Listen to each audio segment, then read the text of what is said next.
All right, ladies and gentlemen, how's everybody doing?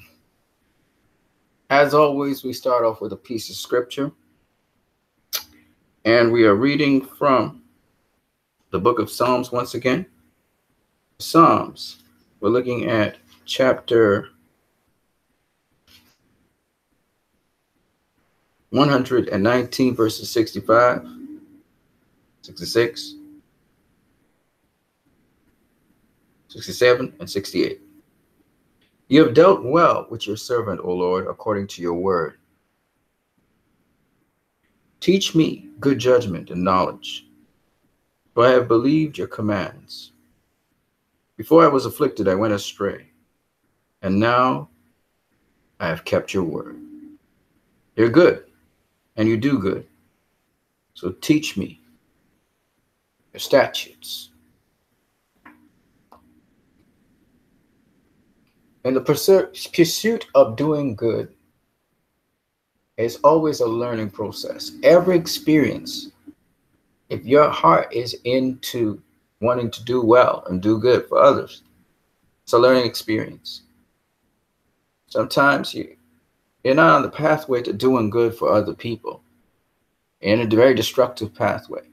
But that doesn't mean you can't adjust and continue along that pathway to doing good.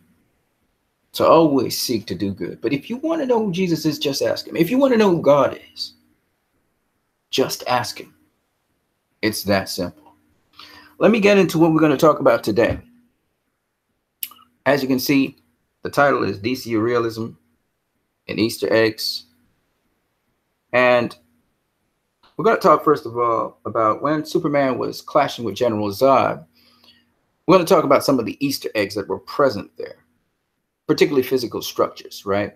Now, most people, when we talk about Easter eggs, they can tell you about one or two of them in the fight between Superman and General Zod. We're going to talk about a plethora of them. And some of them, honestly speaking, some of the structures I'm going to talk to you about, I don't know what the comic book relevance of those structures are, or if it's someone actually who participated in actually creating these structures. We'll speculate together, and you will come up with some answers. If you want to discuss with me, don't forget you can discuss in the chat section. My time is limited, so I'll be moving along rather quickly. So first of all, we all know about LexCorp, right? LexCorp was present in that downtown Metropolis scene when Superman was facing off against General Zod. And we can see it right above here. This is in Man of Steel. Superman is coming down. This is the Wayne satellite here, okay? And Wayne Enterprise satellite, and Superman and General Zod, these are the particles of the satellite coming through the atmosphere. Superman and General Zod are also moving through the atmosphere at the same time, and they're crashing through buildings and stuff. And there actually were, I challenge anybody to go back and watch Man of Steel. There's actually people in those buildings when Superman and Zod are fighting. Some of them are watching through the sides of the buildings and stuff. You see people scampering everywhere, man. It's crazy, man. When Zod was throwing Superman through those buildings, you know, that wasn't the ground zero area. So there were still people operating in those buildings, and it's crazy because you saw some of the people scampering out of the way of Superman as he's tumbling through the building. It's crazy. And I don't know, some people, well, obviously some people died in that whole thing with Superman and Zod. I saw Superman fall on top of cars. All kinds of crazy shit happened. And so I could understand why people were saying, man, that was crazy. And then Superman didn't fully understand his power. So he was kind of winging it. It was crazy, though. It was crazy. Yeah. You know, BVS just gave us a taste of that. Anyway, so here you can see LexCorp right here. It's kind of a little bit blurry, but that's the L there. That's the E. That's the X. That's the C. That's the O. That's the R. And that's the P. Okay, so LexCorp was present and in this downtown scene, but everybody kind of knew that because we saw BVS and all of that afterwards, right? And we saw LexCorp trucks. We saw LexCorp buildings under construction. Here's a building under construction here. The big LexCorp sign as General Zod was. You remember when Superman had just clashed with General Zod in another building, and then General Zod scampered up this building that's under construction. And it says the future home of LexCorp. Okay, so this was under construction at the point in time. And if you look there, I think you see General Zod going up into it right there. So what do we know about LexCorp? even though everybody knew this, okay? LexCorp, according to the DC Extended Universe Wiki, it was known as LexCorp Industries, known as LexCorp, is an international conglomerate founded by Alexander Luthor. Alexander Luthor, in 1974, he was East German that emerged. He founded a company that specialized in petrochemicals and machinery. Through sheer grit and ferocity, he managed to carve an empire out of the company he named after himself. In 2000, Luthor died unexpectedly, and his only son, Alexander Luthor Jr., became CEO, boldly changing the company's direction. LexCorp went on to become the second largest emerging corporation. All right. So that's really cool. And of course, you could check it out also from the comic books. So this is LexCorp from the comic books. It's a part of Metropolis. And it has a different history, but at the end of the day, the interesting and important thing is it's there, right? It's comic book accurate. LexCorp being in Metropolis makes sense, so that you saw it. And they had influence in various areas, okay? So this is nothing new, right? I didn't tell you guys anything. This Easter egg, everybody knows, right? Now, this Easter egg here, not everybody knows, but this is the Easter egg that people said, oh, Booster Gold is actually in this universe. It doesn't necessarily mean that Booster Gold is in the universe. When you saw the Blaze comics there, this is when General Zod is launching towards Kal-El, and he was climbing up the building. He was just kind of plowing up the building, which is really incredible. I never seen that before. I've never seen a shot like that. That's why they say that Zack Snyder's films are stylized. It's not stylized. It's just that he put a camera there and you saw some action that you'd never seen before, right? You never seen a character just plow up a wall and doesn't even care what's happening, right? General Zod didn't care who he killed because he was just about killing people now. It was just spectacular to see the two of these Kryptonians fight one another. They literally caused massive damage, right? Just fighting one another. So it was incredible. The impact was incredible. But anyway, Blaze Comics. What about Blaze Comics? Well, okay.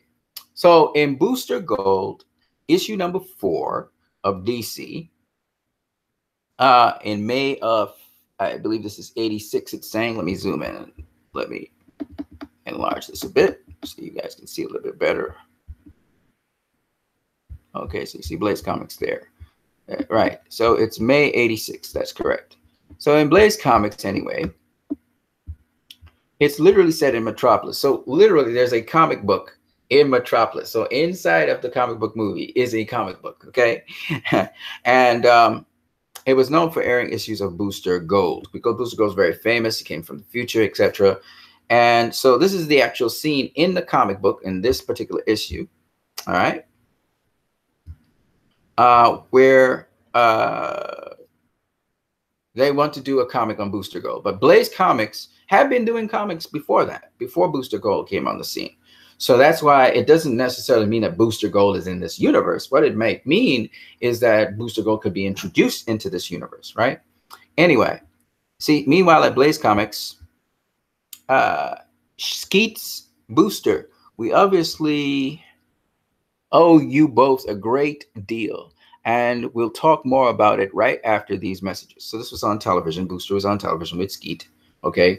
For those of you who don't know who Booster and Skeet is, don't worry. Anyway, but suffice it to say, this is from a Booster Gold comic. Okay. I pulled this from. That's it. I think it's saying there, shut it off. And the guy who's talking, he says, that's it. Shut it off. And then the guy who's the head of Blaze Comics, he says, well, guys, what do you think? You two are my best writers and artists. How would you like to do a Booster Gold comic for us? So this is where the Booster Gold comic comes from. This is the head of Blaze Comics, okay? And the two guys who are supposed to do it, they say, give up Astro Teens? I can't do it. Skip. So Skip is the guy who's the head of Blaze Comics. Oh, come on, Benny. So Benny's one of the writers. One corrector. No more. No more heroes for a book. Okay, this is the two guys here. The Astro Teens are like children to me. I gave birth to them. I can't let them go. No more tiny panels filled with people.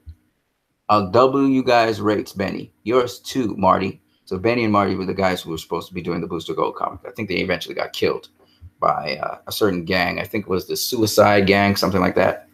Not the Suicide Squad. It was different game. When do I start? Said, I believe this is what, Benny? And Marty says, no more multi-panel, super action, high-tech fight scenes. I'll do it. Okay, so this is where the birth of the Booster Gold comic book came from, not Booster Gold comics, okay, which is a totally different thing. But these guys actually started writing a comic book on Booster Gold, and Booster Gold actually read the comics. So it's really crazy how you had, you know, again, you got this thing inside of there where it's not breaking the fourth wall, but it's like a new wall inside of a wall. It's like looking at a mirror inside of a mirror. You know what I mean? So I found this was a lot of fun. Dan Jerkins is the guy who actually did the Booster Gold comics. And he posts some very interesting questions in them. For those of you interested in reading those sorts of comics, you can go ahead and check that out. So some people know about Booster Gold, and they say, oh, well, this is where Booster Gold is part of this universe. Not necessarily it's part of the universe, probably hasn't even arrived yet, even though Booster Gold was born in 1966, even though the comic book was written in 1980-something. Booster Gold was in the 1960s, so this is in the 1960s you're seeing here. But nonetheless, the interesting thing about it is that Superman's around. But Superman was not able to see some of these crimes, and so Booster Gold will actually deal with these sort of crimes where he's more on the ground level, and certain crimes Superman could not handle because of lead and those kinds of things allowed for Booster Gold to jump on the scene and do this. And Booster Gold's from the future, okay? Anyways, so these two Easter eggs everybody knows about, okay? Some people even know about this Easter egg, which has to do with Star Labs, that when Superman was fighting General Zod in downtown Metropolis, you actually see Star Labs right on the side here. So Star Labs was present. But of course, we knew that, and it's verified from Batman v Superman. So again, this is something that you guys probably know about. If you don't, well, you can go back and watch Man of Steel, because you'll see Star Labs. It's very quick. You have to kind of look at it frame by frame, shot by shot, and you'll actually see Star Labs there. All right. Now, if you look down below here, there's another sign, and there's another sign here. I couldn't read this sign. This sign was hard to see. I wish I could tell you what it is. It looks like BTS, I don't know, ID something. I don't know what it is. I can't really tell you, which is pity. It looks like something on Joe maybe, or whatever. But I can't really tell you what's on that sign. I would be curious to tell you what's on that sign. Like I said, there's some things inside of Man of Steel that I just can't tell you what they are. Nonetheless, this sign here is obviously back for fronted, because this building is, you know, you wouldn't put a sign at the back of a building. So this is the front of the building here. So this sign is back for fronted. So I wanted to show you what that sign was saying, which is more interesting than the other things that I had to say. But before I do that, let me get to another place where Superman's getting hurled through buildings. And I've already talked about this one, though. The Utopia Casino. You would see the Utopia Casino for a brief, very brief period of time as Superman is fighting General Zod. What I like about this is I got to generally see around Metropolis. So that's what was very interesting to me, was that I could see around Metropolis. So the Utopia Casino, let me blow it up a little bit so you guys can see it a little bit better. See if we get clear at some point. You got clear yet? You got clear? I'll tell you. It's nice to see Metropolis, by the way. Is that sharp enough? Okay. Right. So the Utopia Casino, according to the DC Extended Universe Wiki, it's basically a place where Zod and Superman battle each other outside the Utopia Casino before the battle takes place to the skies, right? And the Utopia Casino is owned by Tony Gallo. All right.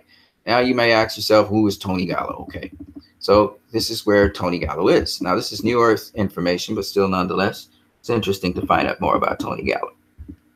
So Tony Gallo is a hoteler from Nevada who many years ago had established the Utopia Casino in the heart of New Troy Metropolis. So where they are is in New Troy Metropolis, where he flings Superman through those buildings.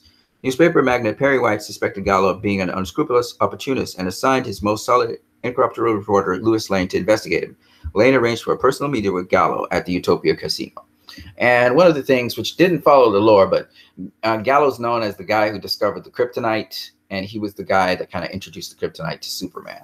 But of course, that didn't really follow in BVS, so that's all cool. As well as he could be still a part of that in terms of kryptonite and stuff that had to do with it. But as far as I do know, that's not the case. But yet this Utopia Casino was really cool. It was a beautiful little Easter egg in there. Now, this is the one I was telling you about, where this sign is back and fronted. So what I had to do was flip the sign.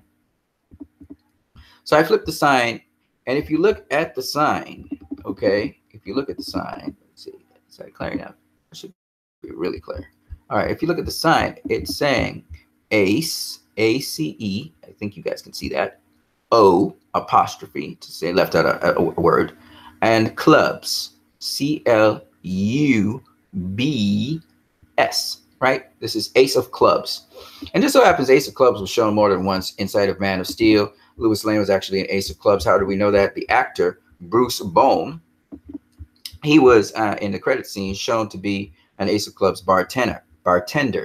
And according to the history of Ace of Clubs, which I want to show you guys right here, that would more than likely be Bebo Bibowski.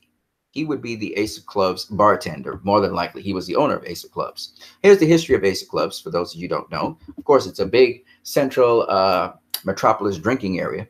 It was one of the main drinking areas in Metropolis. It was located in the Hubs Bay neighborhood in Metropolis and was owned and operated by Bebo Bukowski, who purported himself to be Superman's biggest fan. In fact, he was a former boxer, okay? And what's so cool about this, and there you see DC Extended Universe Wiki actually pointing this out, see there, Lois Lane there, is that Ace of Clubs was a popular Metropolis bar that was owned by Bebo Bibowski, all right? And having her soul rejected by Perry White, Lois Lane meets with Glenn Woodburn and tells him about her discovery of an alien ship in Ace of Clubs, or Ace O Clubs, as they called it. All right. So I found this to be really cool as an Easter egg. Not only is it Easter egg to the comic books, but also it's a nice Easter egg. And it was back for fronted, you know, kind of like the shelter. You remember the shelter place that was back in front of that showed us the Gotham City Sirens, kind of like an Easter egg to Gotham City Sirens, because that's what they used. Well, it's kind of the same thing I liked about this. All right. All right. Let me zoom out of that and let me go on to the next Easter egg really quickly. So these are some of the Easter eggs that people did not pick up. They just didn't. All right. The other Easter egg, which I really found was really cool, was WGBS. When Superman's flying through there, you just get a very quick shot of WGBS and then it goes by you. All right. And so this is WGBS right here. Okay, that's pretty clear. All right, so there's WGBS. And WGBS obviously is a television station. All right, in Man of Steel, you see General Zod ahead of Superman there. General Zod is flying, and he just kind of turns around a corner as he passes WGBS, and Superman is following him. There's traffic down below. And WGBS was seen in Man of Steel. It goes under the name Metropolis 8 News. So Metropolis 8 News actually is the news that is at Channel 8. It's on Channel 8. But WGBS is the station that actually broadcasts this news. And what's interesting about WGBS? A lot of things. So let me get to it. So first of all, let's go to the DC Extended Universe Wiki first. And there it said WGBS is a news company located in Metropolis. Superman General Zod flew past WGBS in their final battle. Behind the scenes in the DC Comics universe, WGBS News is owned by Morgan Edge, and his father as well was an owner. Okay, and they say they have connections to the villain Darkseid, which is very interesting. I don't know what to say about that. But here in Superman Wiki, what's really interesting about this is that WGBS News was a Metropolis TV news show run by Galaxy Communications.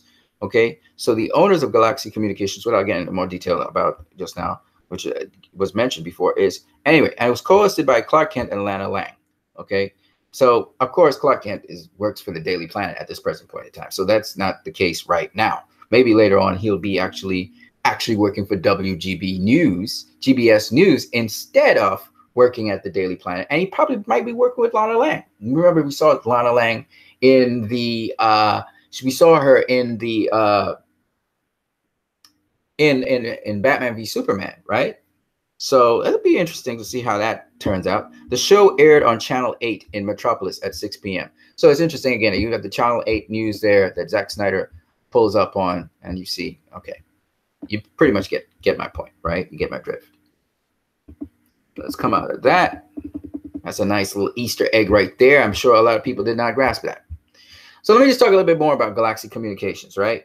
Okay, so there were two people that actually owned this. It wasn't Lex Luthor. It was Morgan Edge, was the son of Vincent Edge. And it so happened that Morgan Edge, he turned out to have some pretty, he had some pretty shady dealings, like we said. One of Metropolis' most notorious criminal organizations, the Intergang, he was in command of that.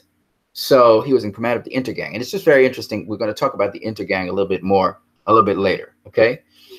As it eventually led to Morgan's father, Vincent Edge, taking over Galaxy Communication. However, he was ousted from the corporation as it was exposed that he continuously made Kathleen Grant the victim of repeated sexual harassment. So both of them were kind of kicked out of the company, even though they owned the shares of the company. Both the son, Morgan Edge, and Vincent Edge. And remember, in the DC Extended Universe, these guys have connections to Darkseid. Remember that. We'll come back to that some other time. But anyway, Galaxy Communications shares a loose allegiance with the Daily Planet, as they are the two leading centers for truth and accuracy throughout the city's media. They were aggressively opposed by LexCorp, which operates WLEX TV, a major television station in Metropolis, and Lexcom, an internet site that serves as digital news center. It is offered over the internet. Lexcom has great access to mainstream America, minus the cost of publishing. LexCorp's owner, Lex Luthor, manipulates nearly 2/3 of Metropolis business. Galaxy Communications stands as the leading major media empire, which provides the citizens of Metropolis with information and entertainment. So I just find that very interesting. This is just all this background information that I think some of you guys might be interested in. Some of you guys may not be interested in, okay? But I like to go deep into Easter eggs, okay? And now, remember I talked about the Intergang, right? The Intergang. So we knew that Morgan Edge, he was the head of the Intergang. Well, guess what? Guess what? The Intergang actually had a safe house called the Silk Club. It was a front for an Intergang safe house on Easy Street in the Suicide Slum section of Metropolis. So the Suicide Slum of Metropolis. Here, what's interesting is the Silk Glove Club that we just talked about there, it's actually present here as an Easter egg in Man of Steel. Okay, oh yeah, that's perfect. Look at these beautiful buildings. Oh God, the shot's just beautiful. There it is, the Silk Glove Club. You can see that really nicely there. Okay, so the Silk Glove, and then the Intergang dealt with that. So that's a pretty nice Easter egg right there. And then right here you can see MEAT, so that has to do with meat.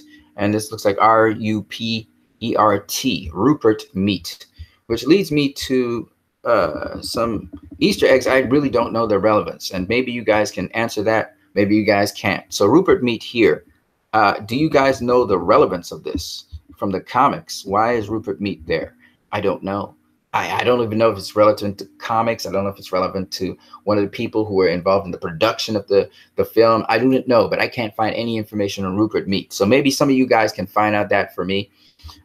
You can leave that comment maybe in the chat section, but I would be interested in seeing what you guys think about Rupert Meat. Another place that is very interesting, I can't really make out the whole entire word, is this place here. I can tell you this is MASSEUS, masseuse. I can tell you this is an R here, but I can't read the rest of the word, and I can't tell you exactly what this word is either. It's a very fancy name. I saw it as a building, and I can't identify it. There are a couple buildings where there's actually stuff written on them. I just couldn't tell you what they were. All right. So maybe some of you guys can tell me what this masseuse is, but I thought this was really cool. It stood out there, and I just wanted to point it out. Here's some other places that I really couldn't tell you what they were. This place here, I don't know. I know this is an A here. I know this means this word is builds, and I know that's limited there.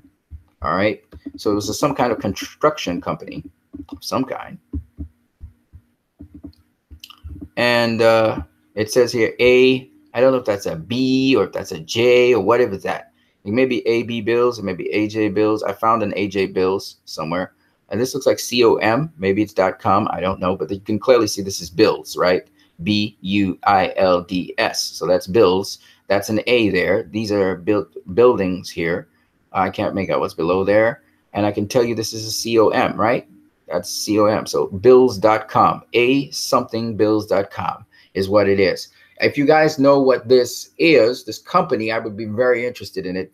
This is when Superman was crashing through the cars and stuff after he had burst out of Wayne Enterprises. And he's smashing into this car here down the street. It's crazy. You see this person here running away People are running. This guy dove underneath a car. It's just crazy. And these people are holding their babies. You know, it was ridiculous, man. It was just ridiculous, the craziness that happened in Metropolis. It would have been just a terrifying thing for a lot of people. Anyways, moving on. There's also when Superman's fighting Zod here, and the car park is just falling down. A whole bunch of cars are falling down in the car park. He smashes Zod into this car here. He just punched him and smashed him into a car. And you can see here, if you look carefully, it says here, get your.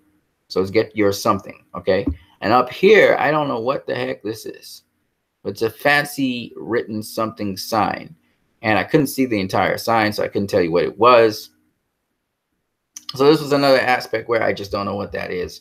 So if you guys know what it is, give me a hail, you know. There was also another place where there was a sign up with a guy, a bareback guy, and his hands were folded. And I actually had that, but I got rid of it. And then there was another one where there's this sign when Superman and Zod were in the sky. He had just, I think he, what did he do? Yeah, he had just punched Zod twice. And Zod was about to get up and just run away. Of course, the first time Zod headbutted him and then kicked him, right? And he punched Zod twice. He flipped him and then he punched Zod twice. After that, just before that, they passed by this red sign, right? And I just couldn't make out the sign, the angle of the sign and everything. I could see it was really pretty clear, but it's just, I just couldn't make out the sign. So that's another place. You know, there's a number of places actually. There were a lot of signs in Metropolis. So, you know, people highlight the major signs, but there was a whole bunch of them, okay? So I just wanted to, okay, let me just get out of this for a second and see what you guys are saying. And nobody's saying anything right now. Or are we, do I even have, let me just make sure. Let me check to see. So I just wanted to, okay, let me just get out of this for a second. And, okay. No, there's just nobody online. Okay. All right, cool. So moving on really quickly as fast as I can. So here I was speaking about the DCEU, okay? I'm speaking about the DCEU here, and let me move all the way up here. Get all the way up. Wonderful. And this is a meme I put out a while ago. Okay, this is on Twitter, and I was talking about the realism, right, and hyperrealism, and a lot of people responded to this on Twitter, by the way. Like I had 70 something, I think 72. Now it's probably 100 people who actually responded to this. A lot of people actually send it out. You can see part of the stuff right there. And it's just interesting. This guy, his name is Zia Kirau, whatever his name is. I don't really give a damn. He comes and he says, after all of that, yeah, but did he smile though? And I'm like, sorry. And he's like, I accept your apology. And I'm like, not apologizing. And I believe he was talking about Superman, which brings me to a point which is very interesting. These guys, this guy, he comes on to speak and he pretty much is saying something very, very shallow. So he's like, you know, Superman didn't smile. And to me, that's just one of the dumbest things you could actually say. But, you know, you got to deal with people like that. And so I just use that as an opportunity just to point out that Superman did smile in Man of Steel. Okay, he smiled quite a lot in Man of Steel. But just as a normal, ordinary person who is going through difficulty in life, he's not going to be just, you know, beaming at the seams when life is difficult. And this is a realistic movie. It's grounded in realism. So it's just quite amazing to see people talking about Superman smiling, like if, you know, they're looking forward to him smiling. Now, if you've seen Christopher Reeve's Superman 1978, and that was something that you were nostalgic about, of course, you're going to say, oh, he didn't smile. Superman didn't smile in Man of Steel, even though he did smile. You really mean he didn't smile enough, right? He wasn't beaming from ear to ear all the time in Man of Steel, okay? Almost 80% of Superman 1978, Superman was smiling, right? Now, you got to understand, Superman 1978 wasn't a realistic depiction of Superman. That's the very, you must understand that. That's the fabric behind it. A lot of people talk about old Superman today. You know, he was a much more gritty Superman. It was a darker take on Superman. It was a more modern take on Superman. A lot of people who say these things are ignoring the most important fact that Zack Snyder was actually pushing for, which is not that it's grittier, not that it's darker, not that it's more modern. Zack Snyder doesn't care about that. He's trying to give a more realistic depiction of Superman, a realistic story, a realistic a realistic depiction of what he understands Superman to be. If you go and read any Superman comic, I don't care what Superman comic you pick up, you'll never find Superman smiling from the beginning of the comic to the end. It just will never happen. The Christopher Reeve Superman was an imagining for fantasy. It was a fantasy story. The world was a fantasy world. Even in the 80s, while people were naive, the real world of the 80s is nothing like the real world depicted on the screen in Superman 1978. It's just not. Okay? And this is very important for people to understand. If you watch The Lethal Weapon, as much as it's rated R, as much or PG-13 or RPG-13, as much as very violent stuff, it is not a realistic depiction of what happens in the world. There's a lot of suspension of reality in that film. And it's pretty hardcore. Okay? So you have to understand that Zack Snyder was going for realism. He was going for a world that you and I live in. That's the very first point. And how that world would respond to someone who comes from another world. Okay? So clearly, Superman, the Man of Steel that we saw, there's a number of other things. The first time ever depicted on screen, ever depicted in any iteration in live action of Superman, we saw Superman becoming Superman. We'd never seen that before. Okay, so there was all of that was going on. So anyone telling me that Supes just didn't smile in Man of Steel, wasn't a smiling Superman, look. First of all, Superman doesn't smile for 80% of a film. That's the first thing. That Richard Donner Superman that you saw, that you have been brainwashed into thinking is Superman, is not Superman in that regard. Okay, you go read Superman in the comic books. You go read even the television show depictions of Superman before Richard Donner's Superman. This Superman did not smile much. Okay, I'm talking about the TV show with George Reeves. I'm talking about the TV show before that. Okay, Superman doesn't do a whole bunch of smiling as people think. He's confident. He's assertive. He's the guy, go-to guy. But he's not. He's not. And I repeat, he's not some guy that breaks into a smile every single second he gets a chance. It's not true. Okay? So that myth about Superman, he doesn't smile or he wasn't smiling in Man of Steel, is a stupid myth. The myth that Superman wasn't helping people in Man of Steel is a stupid myth. It is nothing more than a stupid myth. Every opportunity that Man of Steel got, or Superman got in Man of Steel, he was trying to help someone. He was compelled to do it. He wasn't even Superman at the time, and he was doing that. Okay? And we saw that his father was the same way. His earthly father, that is. Okay? Jonathan Kent would help people at the risk of dying, and he ended up dying helping people. So let's stop with the bullshit, okay? Enough bullshit on social media, enough bullshit out there. Nobody's buying it anymore, okay? Stop it. Superman, one, saved a lot of people, and if he didn't try to save the people of Metropolis, they'd be dead right now, and the whole world would be dead. So let's just stop with the bullshit. Now, he wasn't a perfect Superman. He was a learning Superman. So a lot of people died, and some of them died because of his fighting General Zod. No doubt about it, okay? It's his first time on the job being Superman and actually doing something like Superman in the cape and suit, okay? So you got to give the guy a break. The point is, Superman that we saw in Man of Steel was the most realistic depiction of Superman ever seen on screen, which is why it made money at the box office. And it's the first time the DCEU actually got to running and Warner Bros. Got to start off a universe. Before that, they were flopping time after time after time. And it's because They weren't giving real stories, which is why I appeal to Warner Brothers. Please do not depart from your grounding base.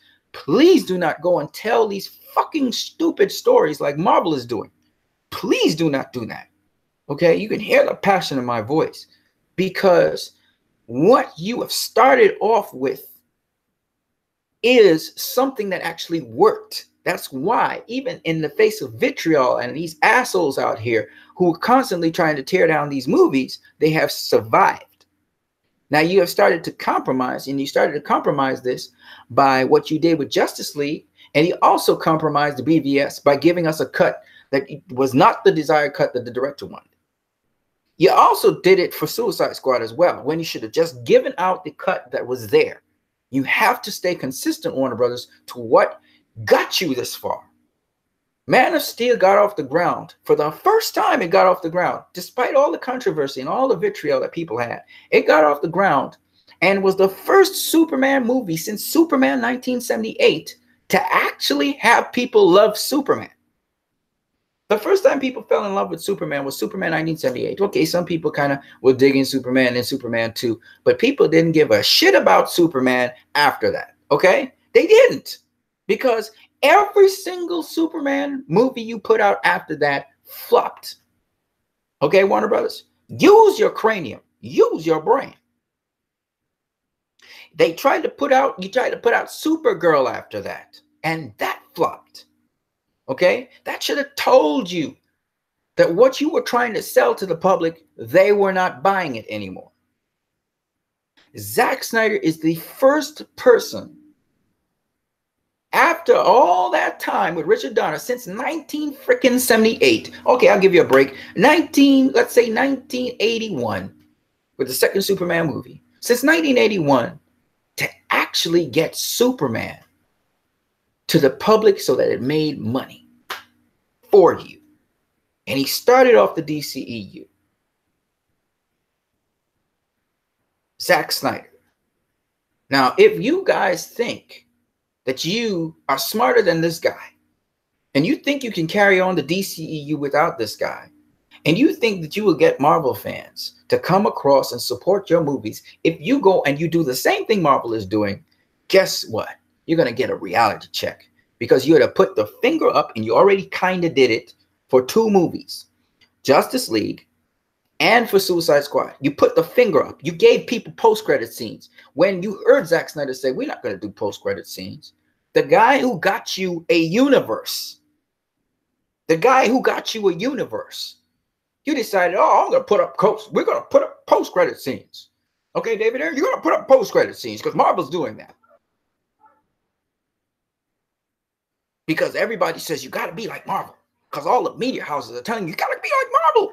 Well, where has getting being like Marvel got you so far, Warner Bros? How far has it gotten you?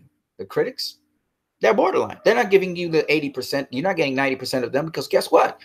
Now you are actually following in the footsteps of Marvel. Everybody's saying you're playing catch up. I don't think you're playing catch up. I think you're telling your own stories. There's no reason to play catch up. What are you playing catch up for? What, this a race? This is a race? This is not a race. So I don't get why it is that Warner Brothers is so stupid and making such stupid decisions. You're going to have to excuse me for saying that, but to me, it's just stupid that you see the thing that gets you where you're supposed to be. Yes, it's controversial, but it's gotten you where you need to be. And instead of sticking to that, you decide you're going to change and become like what is already in the, what you're trying to be. You're trying to be something you're not. The Batman movies flopped because you tried to be. And you tried to be what you're not. Christopher Nolan brought back the Batman movies for you. And Zack Snyder, Christopher Nolan protected Zack Snyder for Man of Steel. Couldn't protect Zack Snyder for Batman v Superman. So you came in and you screwed the guy over. Don't tell me his movies are too long. If you find his movies are too long, don't hire the guy. But the guy gets you to where you are, and then you go and you screw it over by stepping in and delving into things you are not competent in doing. You clearly are not competent in putting out these movies. You're not. So leave it to the people who actually do it. Now, Aquaman's coming around the corner. James Wan's movie. Let James Wan do whatever the hell James Wan wants to do with his fucking movie.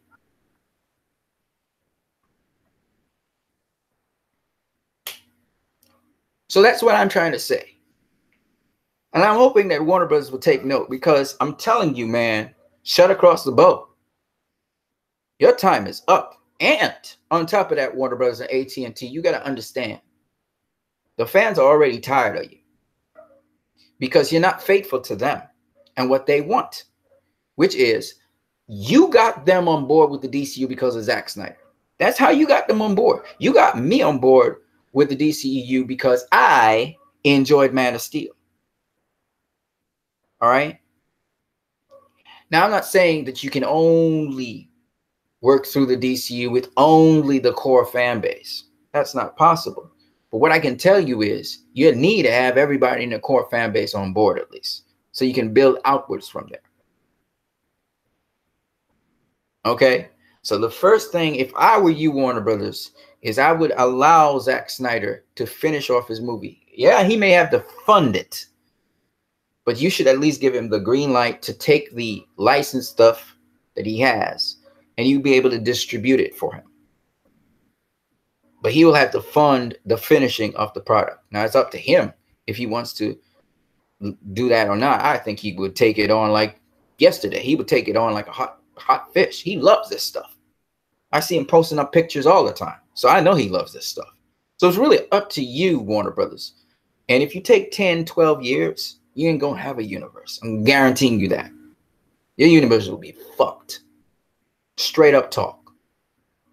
Because ain't nobody waiting 10, 12 years for a Snyder Cut. It's hot right now. Okay, it ain't going to be hot forever. And I'm sorry, man. All those directors, I love those people, but you ain't going to have no DCEU. So you might as well take the stupid advice that people are telling you and release that Snyder Cut. Don't release no Whedon cut. Release a freaking Snyder Cut. And what I mean by Whedon cut, where Whedon did some more work on it. I don't want to, fuck that. We don't want no extended cut, if you understand what I'm saying. We want the Zack Snyder cut. Now, some people like Jay Oliver, he's saying, we don't need it completed. No, we need it completed too. Get it done. All right. Now, I know that the other actors are different places, so it'll be very difficult to get those actors back together. But I'm sure those actors, if they heard that, Zach was back on board and trying to put this thing together, I'm sure they would make time somehow, some way. Okay. But I think what Zach has already shot is enough to make a film and put it together. Right. And do the post work. And I'm saying, if you need money to do that, this is where the fans can start a GoFundMe, and we can actually raise that freaking money that is necessary for the finishing product of post-production work. We will raise that freaking money for you. But you gotta go. And that's why I tell you, San Diego Comic-Con is coming around the corner. And I'm telling you right now, Warner Brothers, I'm just letting you know, those fans, some of those fans, they're not nice like me. They're not. And they will make a scene up in San Diego Comic-Con. You can be guaranteed they'll behave unruly. So you might as well address this issue as soon as possible. Okay? All right, those DCEU fans, they can be savage. Okay, they've been very nice people so far. Even the ones who are saying, don't support the present cut that's in cinemas. They've been still reasonable. They can get to another level, trust me. Okay. And I'm just saying all of this to say that You can't sweep this one under the rug. You can't, Warner Bros. So do the right thing. You gave us some really awesome movies. Do the right thing. Get that Snyder cut out. You got till next year. After that, the shit's going to hit the fan, and people are going to really be bad, awful, bad. They really are. And I'm not going to blame them. I'm just going to be shaking my head like, I warned you. I warned you. Right? Now, I enjoyed, and I say it again, I enjoyed Justice League for what it was. And it's a movie I'm going to have in my collector's set. Going to have it. Because it symbolizes everything that the movie represents. It was a coming together of two different sides of the aisle. I said it already. I've said it before, and I'm going to say it again. I support a DCEU, MCU mix down in the future. I don't have a problem with that either. What I don't support is, and I will never support, is the DCEU being the MCU and changing into the MCU. I will never support that. I see you bring in MCU directors, people have directed MCU movies. I've seen you bring in MCU actors or actors who are, and there's nothing wrong with that. Absolutely not. I am happy with that. All of those things are cool. That means people are getting work. People are getting paid. That's beautiful, Warner Brothers. At least you know what you want for the future. And you're getting the people who you think can help you execute that. But here's the problem with that whole scenario, though. If you're trying to be like the MCU, you lost me. You're not going to have me. As a fan, you're not going to have me. Because I'm not interested in every 2 seconds, one stupid, I don't want to use an expletive, so I will not use the expletive, joke after the other. I really can't take it. Okay? I don't believe comic book movies should be a laughing stock. I don't think they should be a joke fest. I'm sorry. That's not my thing. That's why I wasn't following comic book movies for a time while the MCU was in full flight. I wasn't interested in that kind of stuff. So you will lose me, telling you now. But if you are going to continue what has been set, the precedent for the DCEU taking relatively serious content, but depending on the character, again, it depends on the character. Depending on the character, is true to the character, and it so happens the character is sort of hilarious, then so be it. Okay? Character's funny, so be it.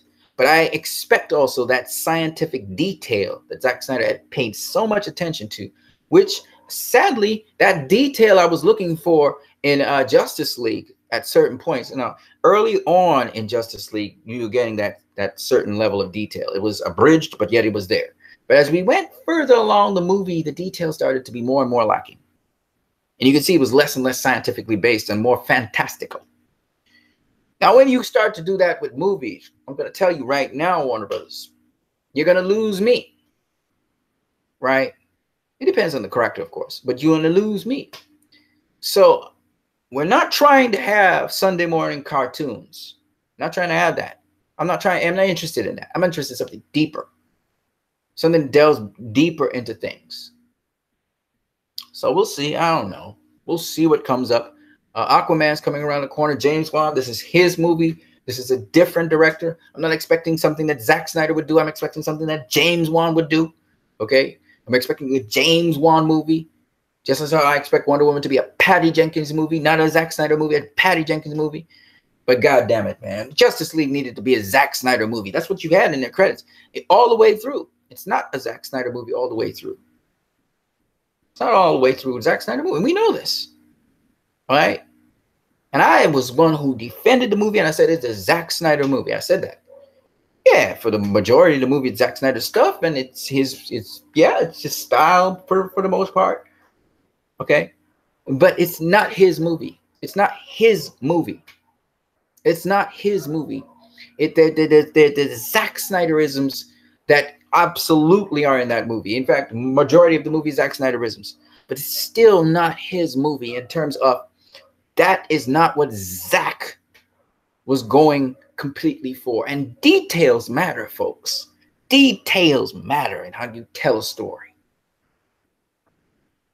Details matter, man. That's what I mean by it's not a Zack Snyder story. I'm not saying it's not a Zack Snyder. It's absolutely a Zack Snyder story. But what I mean is that's not what Zack Snyder wanted to give us. The details make a totally different, it's a totally different picture. The details of it. Yes, it's a Zack Snyder movie. It does Zack Snyderisms and it has Zack Snyder symmetry and so on and so on. But it's not Zack Snyder stuff. Zack Snyder stuff, and he has a lot of stuff in it. Don't get me wrong. And there's Whedon tried to emulate Snyder and so on. I get it. But what I mean is, it's not a Zack Snyder movie in terms of Zack wanted to do certain things with that movie that not only did he do in other movies, but he wanted to tie together the other movies in a certain kind of way that had a certain relevance and significance, both in terms of religious perspective, in terms of political perspective, etc., etc., etc. All these different fronts that he usually does his movies in. As you said, pop culture. So it's not quite what Zack was doing. It's like reading Oliver Twist, but you read the abridged version. It's not as good as the book. It's an abridged version of Oliver Twist, but it's not Oliver Twist. It's not the book that the guy who wrote Oliver Twist wrote. It's somebody's transcription of that into a shortened format. That's what I think I got with Justice League. That's the same thing I think we got with Suicide Squad.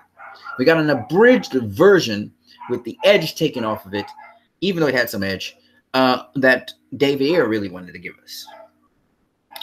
And that's what you've done, Warner Brothers.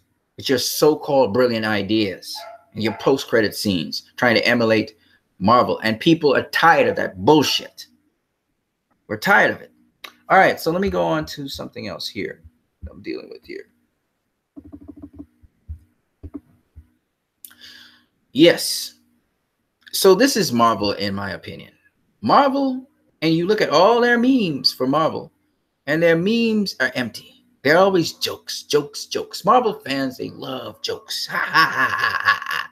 Look at me, said Spider-Man. I am the captain now. I'm Captain America.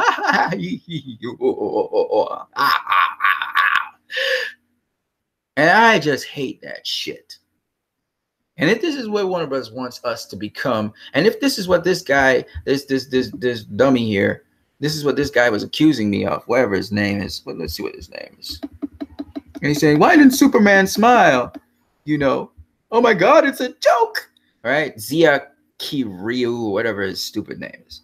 These kinds of people talk about Superman's not smiling. What, do you expect him to hee hee ha ha like these clowns here? Is what it is? It's a clown fest. It's all about buffoonery. It's all about jokes. Oh, the movie was fun. It's a fun movie. Well, you try to do that in the DCEU, people will say, fuck you, and it'll walk off. Okay? That's what will happen. Let me leave you guys with one more thing. One more thing. And this has to do with fantasy worlds. I'm starting off, of course, with Man of Steel, because I've been watching Man of Steel. I've been breaking down Man of Steel mostly. And again, what makes realism realism? Even when you're dealing with fantasy, even if you're dealing with a make-believe world, what makes that world feel so real? Details. Details bring about realism. How the cameras worked, the CGI, the lighting, the props, the set design. You saw that in The Last Jedi. They really, you could tell they paid a lot of attention to detail in their movies. And things are not just done because they look colorful. They're not just done haphazardly and cheaply. All right. Serious research is put into the design of these places. And there's a function to each and everything. That's why you have the art of the effects when you have the DC movies. They tell you the various things and all the subtle details behind them and how they were designed. It's a lot of thought and effort put into these movies, which is why when you look at this particular scene right here, there you go. That's beautiful. Look at that. When you look at this particular scene right here with the mountainside and the mountain range and stuff, you would not think that all the background here is CG. You wouldn't even think these planes are CG. because again, the effects, the physics, there's the design. You know, this time has been taken to do these things.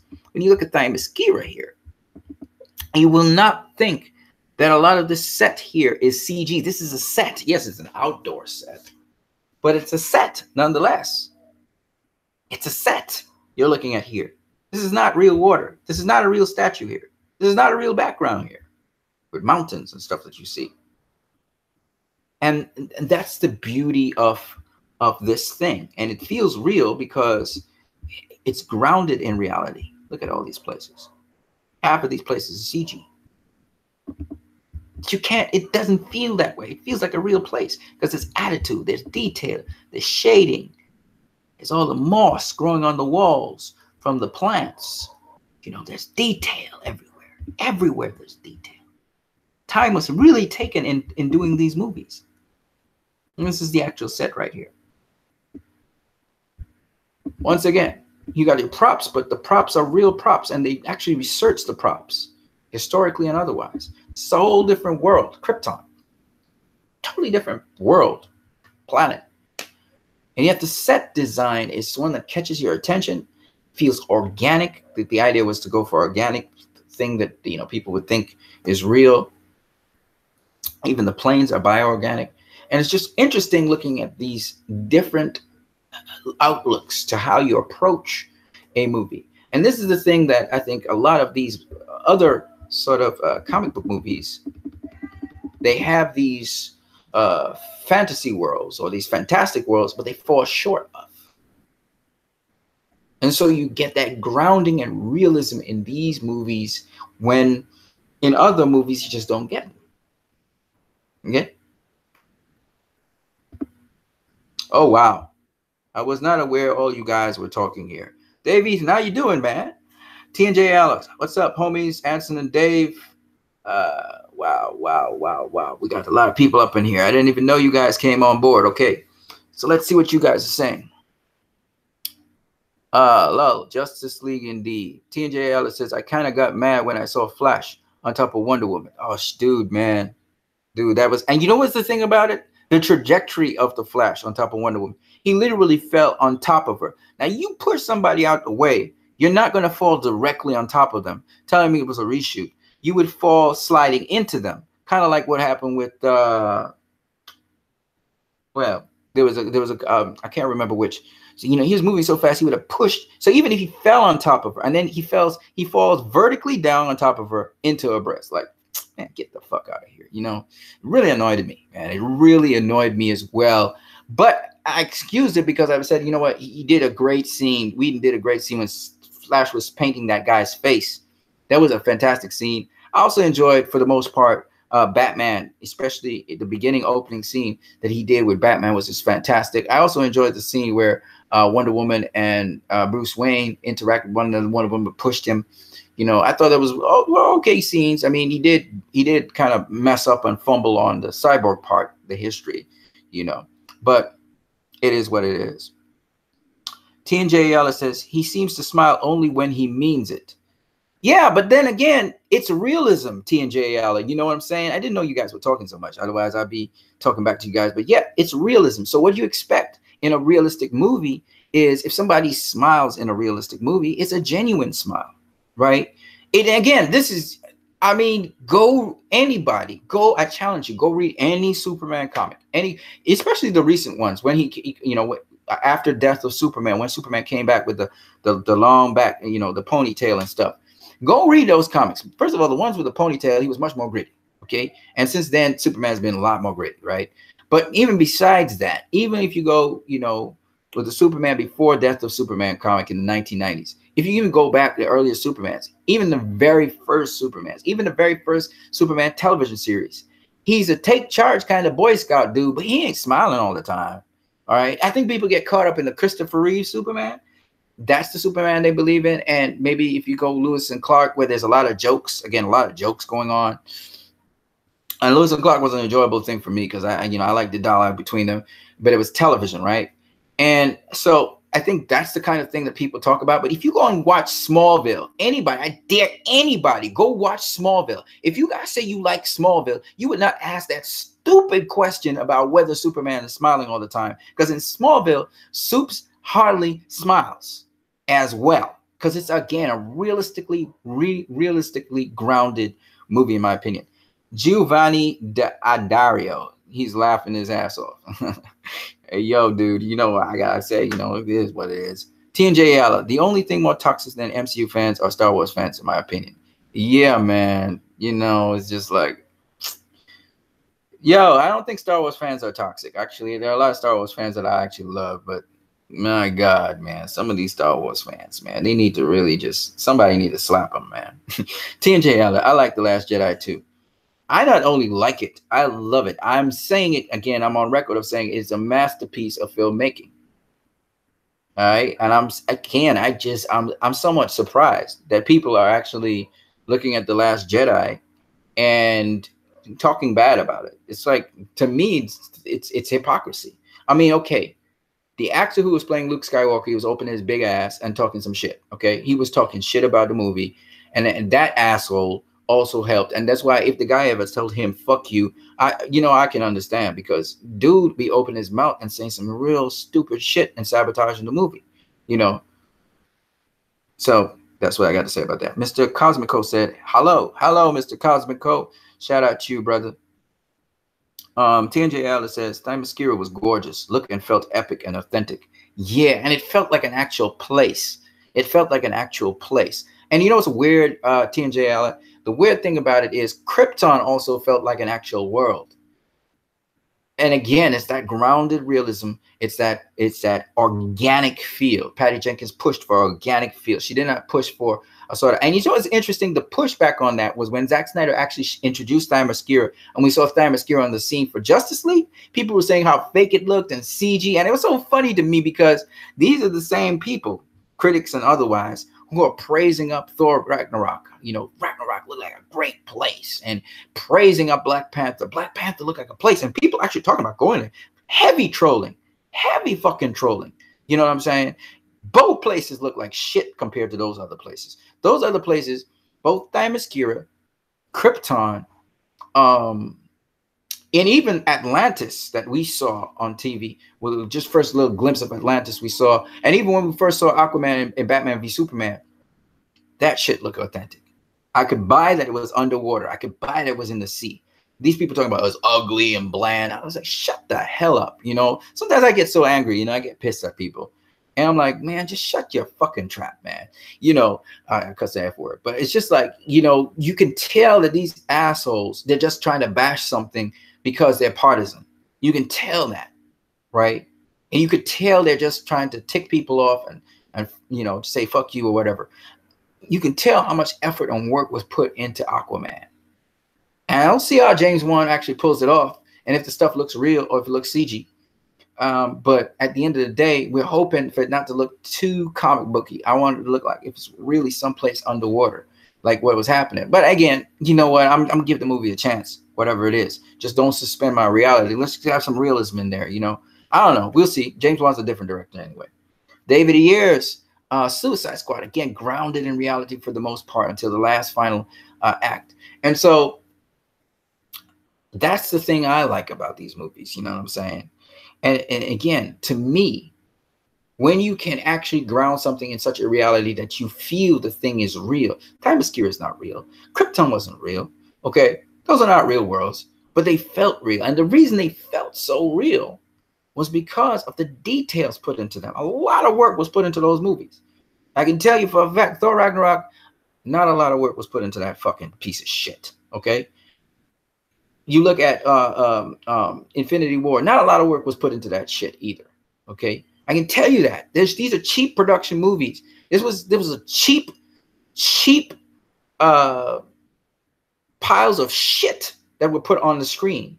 Sorry, some people are gonna be feeling insulted. I'm sorry about this, Davies, and I really apologize. And even T.J. Ayala. Okay, Spider-Man: Homecoming, shit film. Okay, when it comes to the kind of work that was put in terms and research put into the details of the environment and the sets and the set design of these movies. All right. Guardians of the Galaxy, shit set. Okay. Lots of beautiful kaleidoscopic colors, but cheap Cheap, cheap, cheap. It's cheap stuff. All right. And they say it's the best CGI in the world. Shut the hell up. You know, because you have no functionality behind your sets. You have no history behind your sets. You did no research behind your fucking sets. So shut the hell up. Shut the hell up. You know. So that's why I'm kind of tired of that bullshit. So I should take down my meme at Twitter then. I don't know what you're talking about, Dave Ethan. I don't know what meme you're talking about, bro.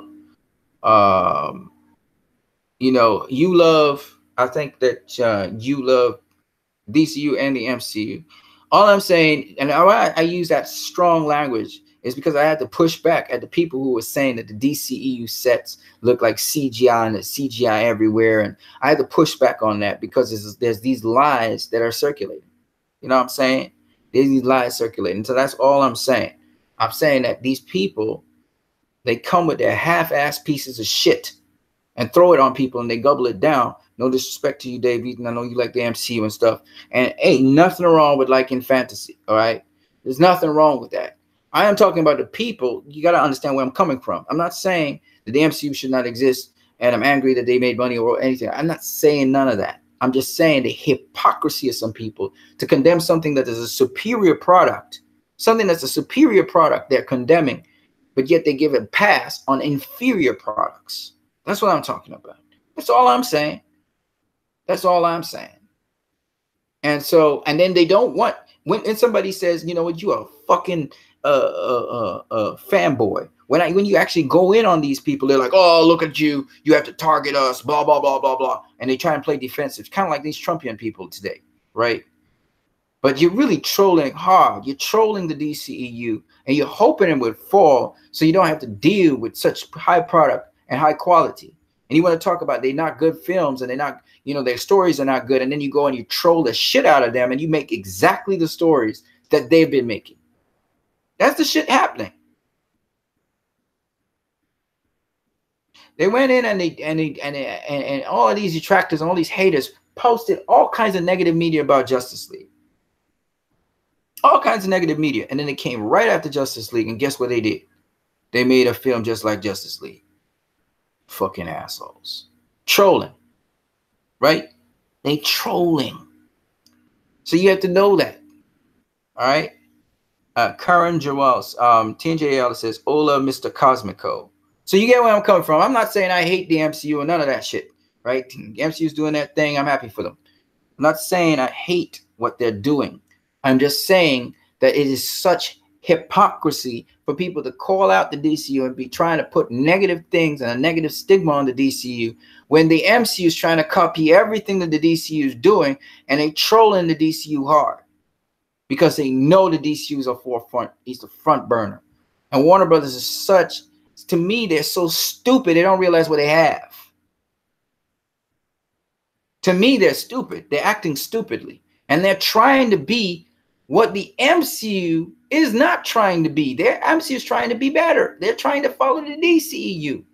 But Warner Brothers, they're so stupid. They don't realize, that is the executives, they don't realize you just need to be you. You are the standard.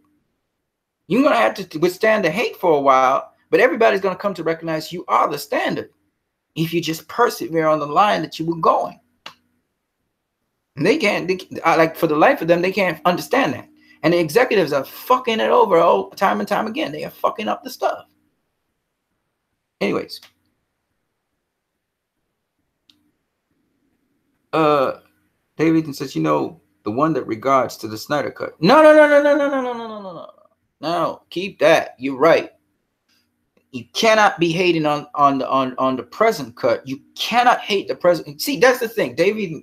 You got to understand what I'm saying, bro. I love the present cut for what it was. We're pushing now for the Snyder Cut. And we're pushing hard. Why do people always think I'm saying all or nothing stuff? I'm not saying that I hate Justice League. And there's no way you can hate Justice League. You can't. There's too much good in Justice League for you to hate it. I'm saying Warner Brothers now has the opportunity to put out the Snyder cut, to allow Zack Snyder to finish his cut of the film. That is what I'm saying. And I'm calling it as it is. They need to understand what just happened. And if they don't understand what just happened, then they are stupid to go and repeat that same mistake again. They done it with Suicide Squad, and they did it with Justice League. I'm not blaming them as if they kicked out Zack Snyder from Justice. I know they didn't kick out Zack Snyder from Justice League. But they came up with the brilliant notion of post-credit scenes. That's them doing that. That's not even, I don't even know if Joss Whedon's the guy that did that, because they did it also for David Ayer's Suicide Squad. Zack Snyder's been on record. Patty Jenkins has been on record. I will not be surprised that James Wan will be on record. We don't do fucking post-credit scenes. That means that was an executive decision to do post-credit scenes for Justice League. The other thing we are clear on, everybody knows, is that one of the executives expressed that Justice League had to have a 2 hour and something limit. Why the fuck would you do something like that? Why are you so interested in time limit? You're not going to make the sales. Better get a good movie instead of time limit. These guys are focused on the wrong shit. And so that's the problem. Leave filmmaking to the filmmakers. Your job is to distribute the shit after the filmmakers are done. This is what Warner Brothers needs to get into their thick skulls, because they've been doing this for the last so many years. Maybe it's the last, what, how many years is that now? 30,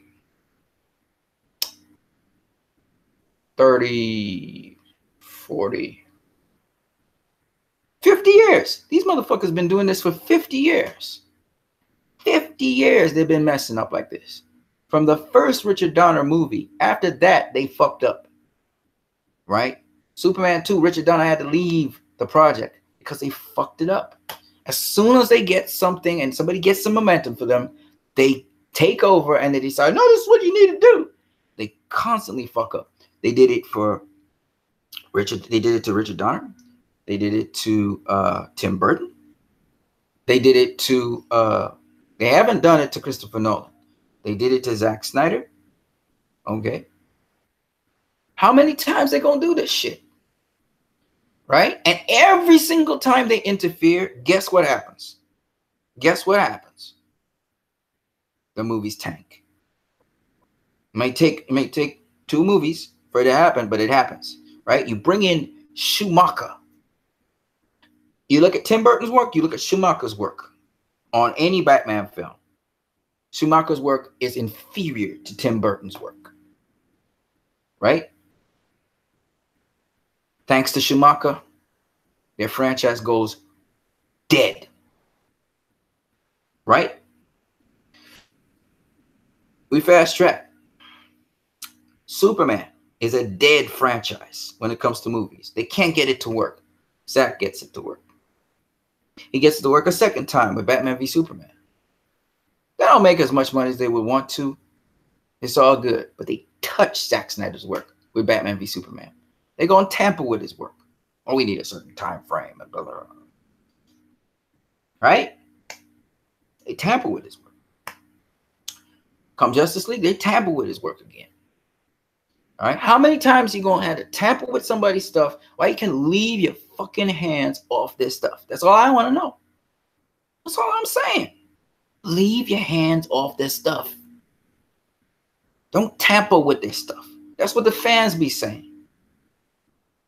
All right, I don't have to. I can say everything now perfectly clear, because guess what? Justice League is finished its run anyway, so I can't hurt Justice League now. And I supported Justice League all the way through, and I will always support that movie because I like what it was. But let's be real now. What Warner Brothers has set precedent to is going to bite them in the ass hard. And unless they got a suicidal death wish, you understand what I'm saying? They better get the memo by now. They have a lot of patching up to do. I am not happy that the fans destroyed Justice League. I'm not happy with what they did because there are fans who acted very negatively, told people not to go see the movie, etc. All right? And it was a good movie. It was not a bad movie at all. But what most people have a point with, which I cannot refute, is that what Zack Snyder would have done with that movie would have been so much better than what it was. And that's very true. Now, people go with rumors and all these things about, the executives, they were trying to make their own money and blah, blah, blah. I'm not into all of that hullabaloo. I'm just dealing with it as it is. It was a solid movie.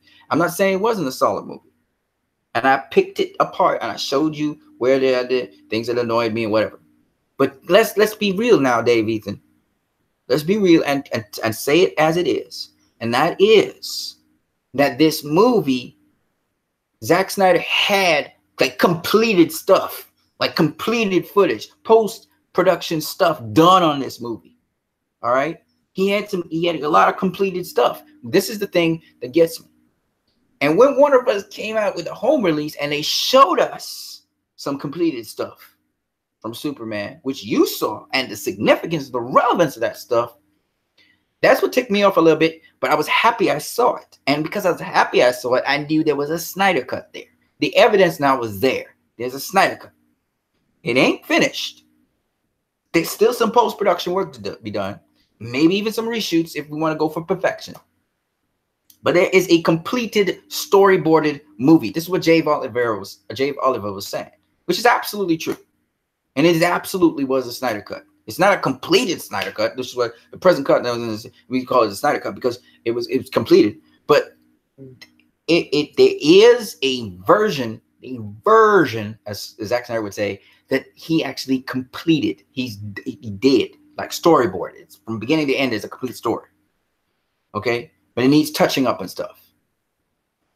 Which I said this before, a lot of people, but I just didn't know there was so much completed post-production work done. And then again, there would be more post-production work even completed, even more than that, because, the movie that came out in the theaters also has post-production work done on it from Zack's shot scenes. So there's even going to be more post-production work, okay, done.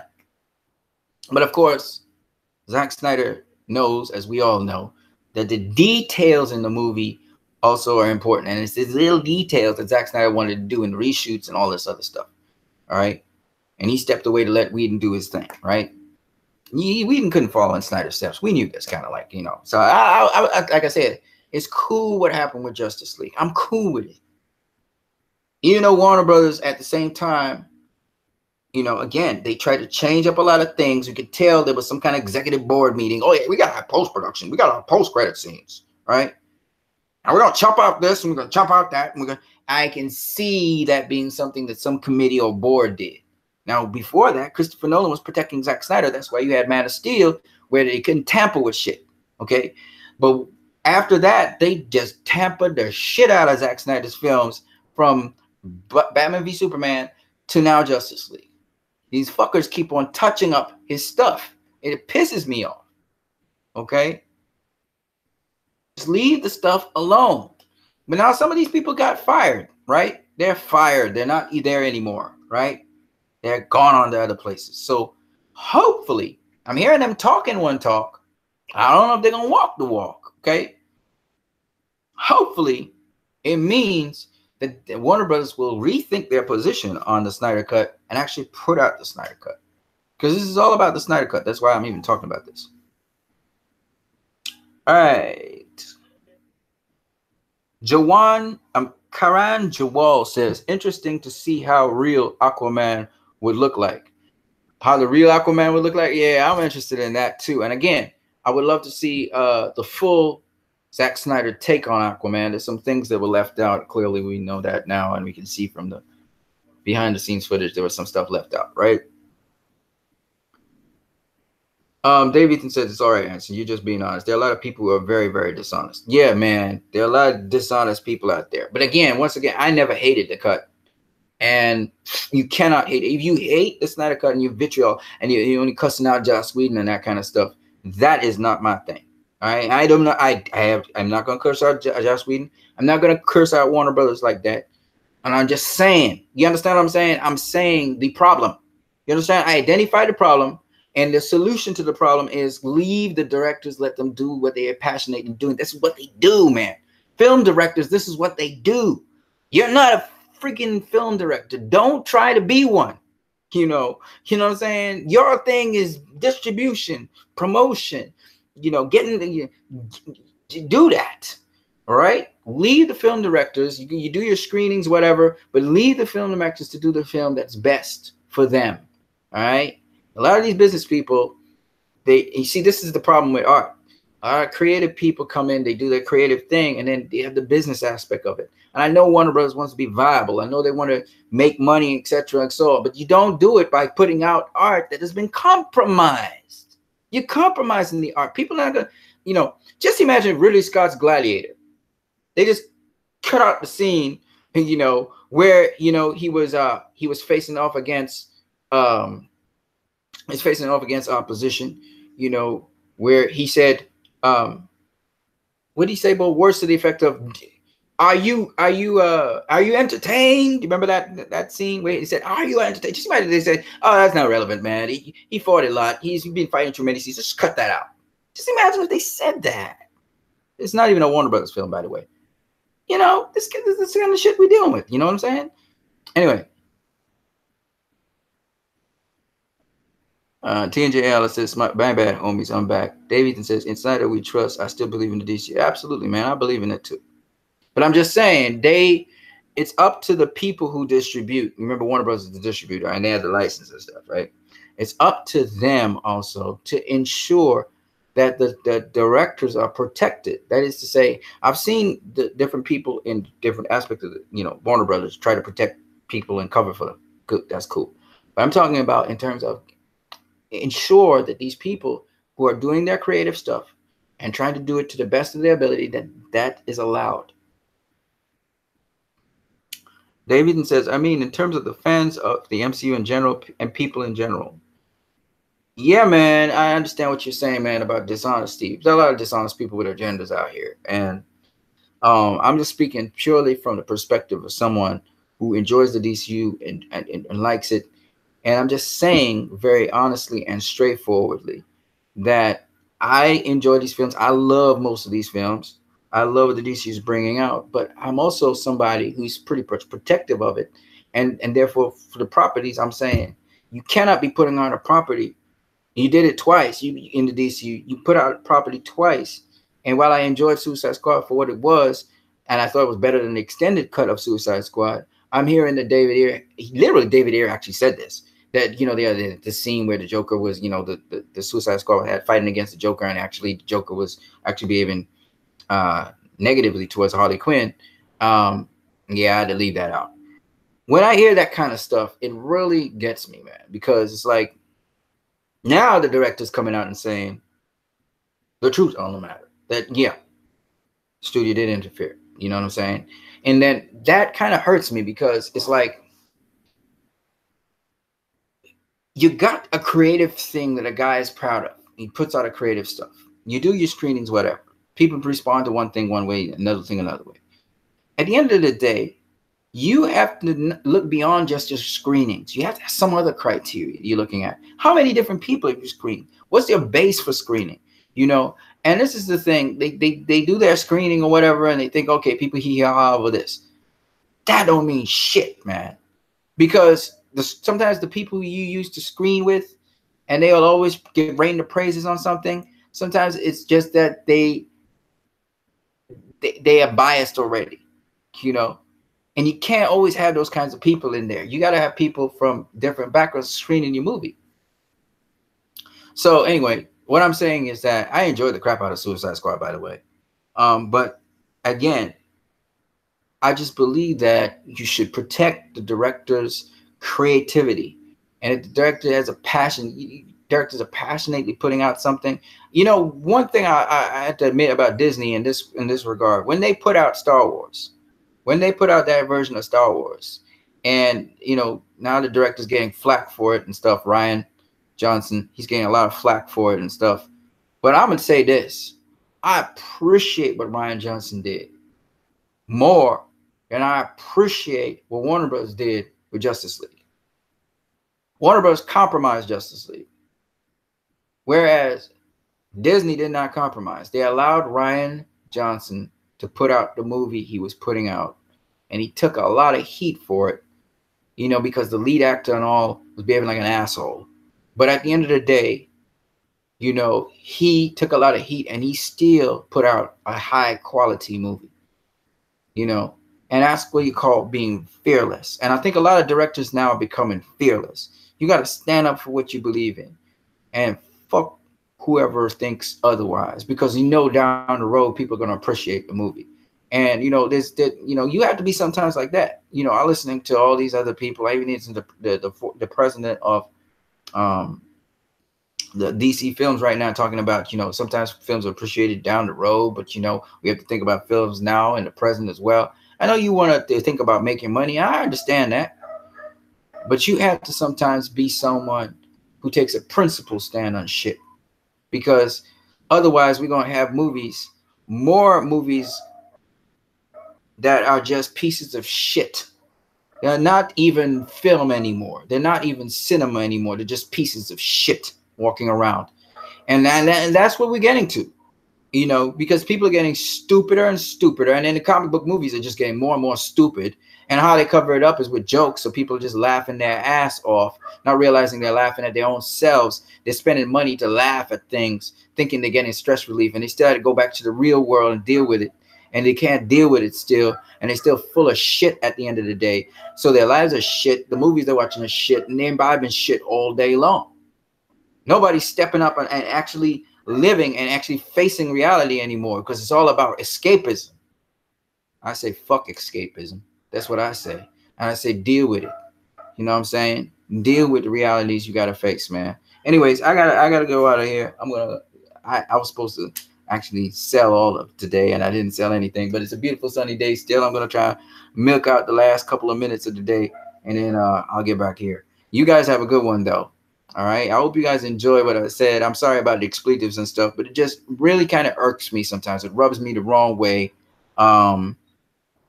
Seeing subpar stuff, or let me put it this way, not subpar stuff, because I mean, entertainment's entertainment. So if you're entertained, great, you know, but seeing something that is not as good as something else, literally in terms of quality and story, etc., something that's TJ Allen was like, damn asses. I'm sorry, man. Hey, look. I'm trying to get my bearings back. So, but I'm just saying, it's annoying to me when you can have so much of more a meaningful discussion on certain subjects. I'm not saying, again, I'm not trying to be dismissive of the MCU, because I think the MCU is entertaining, right? People are entertained by it. It makes tons of money, so it's entertaining, right? It may not be entertaining to me, but it's entertaining. So I'm not trying to, because you know,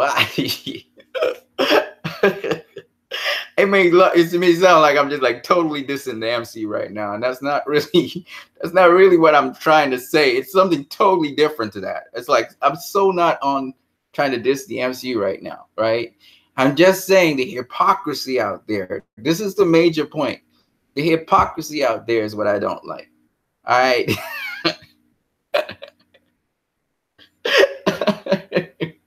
This comes across the wrong way, man. It just comes across the wrong way. It's like, man, you just hate the MCU. That's not what I'm actually. I don't really hate the MCU.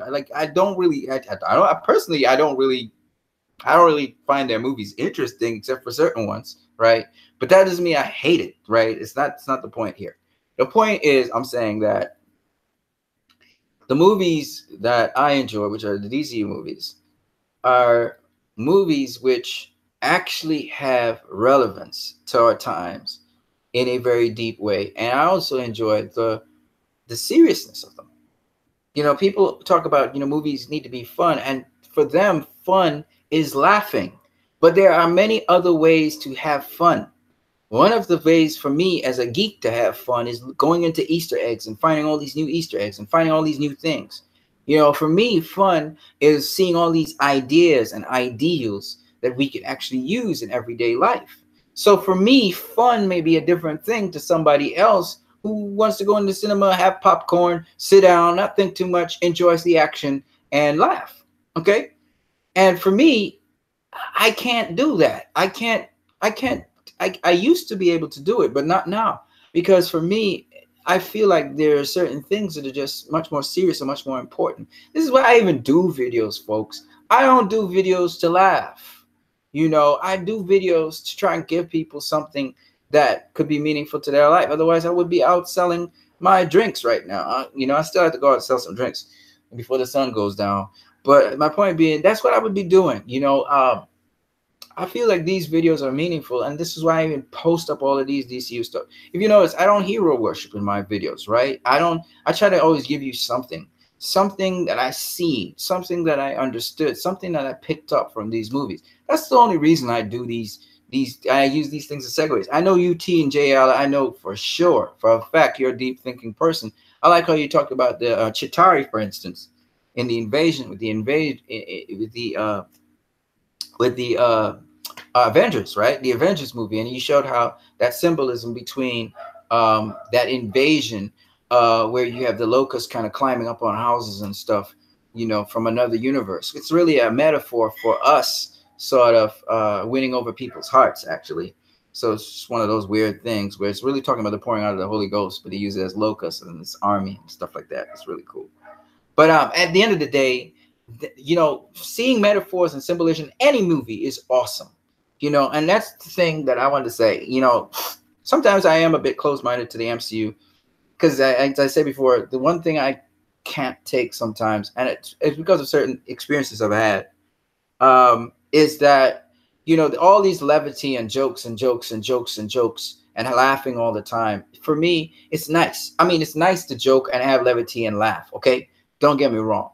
It's awesome. I like to be around people who are happy and are laughing, and I like when my neighbors laugh. I like that people are happy around me. But it's another thing when you're just doing jokes and humor and you're slapping it in to cover up for the lack of reality, the lack of realism, the lack of consequence. That's when it starts to feel like you're making a mockery of the story. You're making a mockery of the morals being given in the story. And I feel like that is exactly what's happening with people who actually have diabolic agendas. People who are like, you look at the people supporting Donald Trump right now, and they're turning around and calling the people on, you know, who are Democrats or the left, they're calling them crybabies, and they're trying to make fun of that. But it's because they don't really want to confront the fact that people's civil liberties and rights are being actually trampled on. They're not commenting on the fact that there is blatant racism and discrimination happening. And so it's amazing to see these people now try to use humor to cover that. You know, when I was just showing you there, or maybe I didn't show you, I don't know, I can't remember. This guy, he's accusing the DCEU, and he's accusing me of not highlighting the fact that Superman doesn't smile in the in the DCU movies or in the Man of Steel movie. And then when I come and I show him and I expose him to showing him that, you know, these movies are a realistic take, and also that Superman does smile in those movies, he comes and says it's a joke. But really and truly, it's not a joke. But he's going to use that humor to try to cover over the sadistic, narrow-minded, superficial way he looks at things. As you say, intellectual dishonesty. And that's the thing I'm pointing out. That's the thing I hate.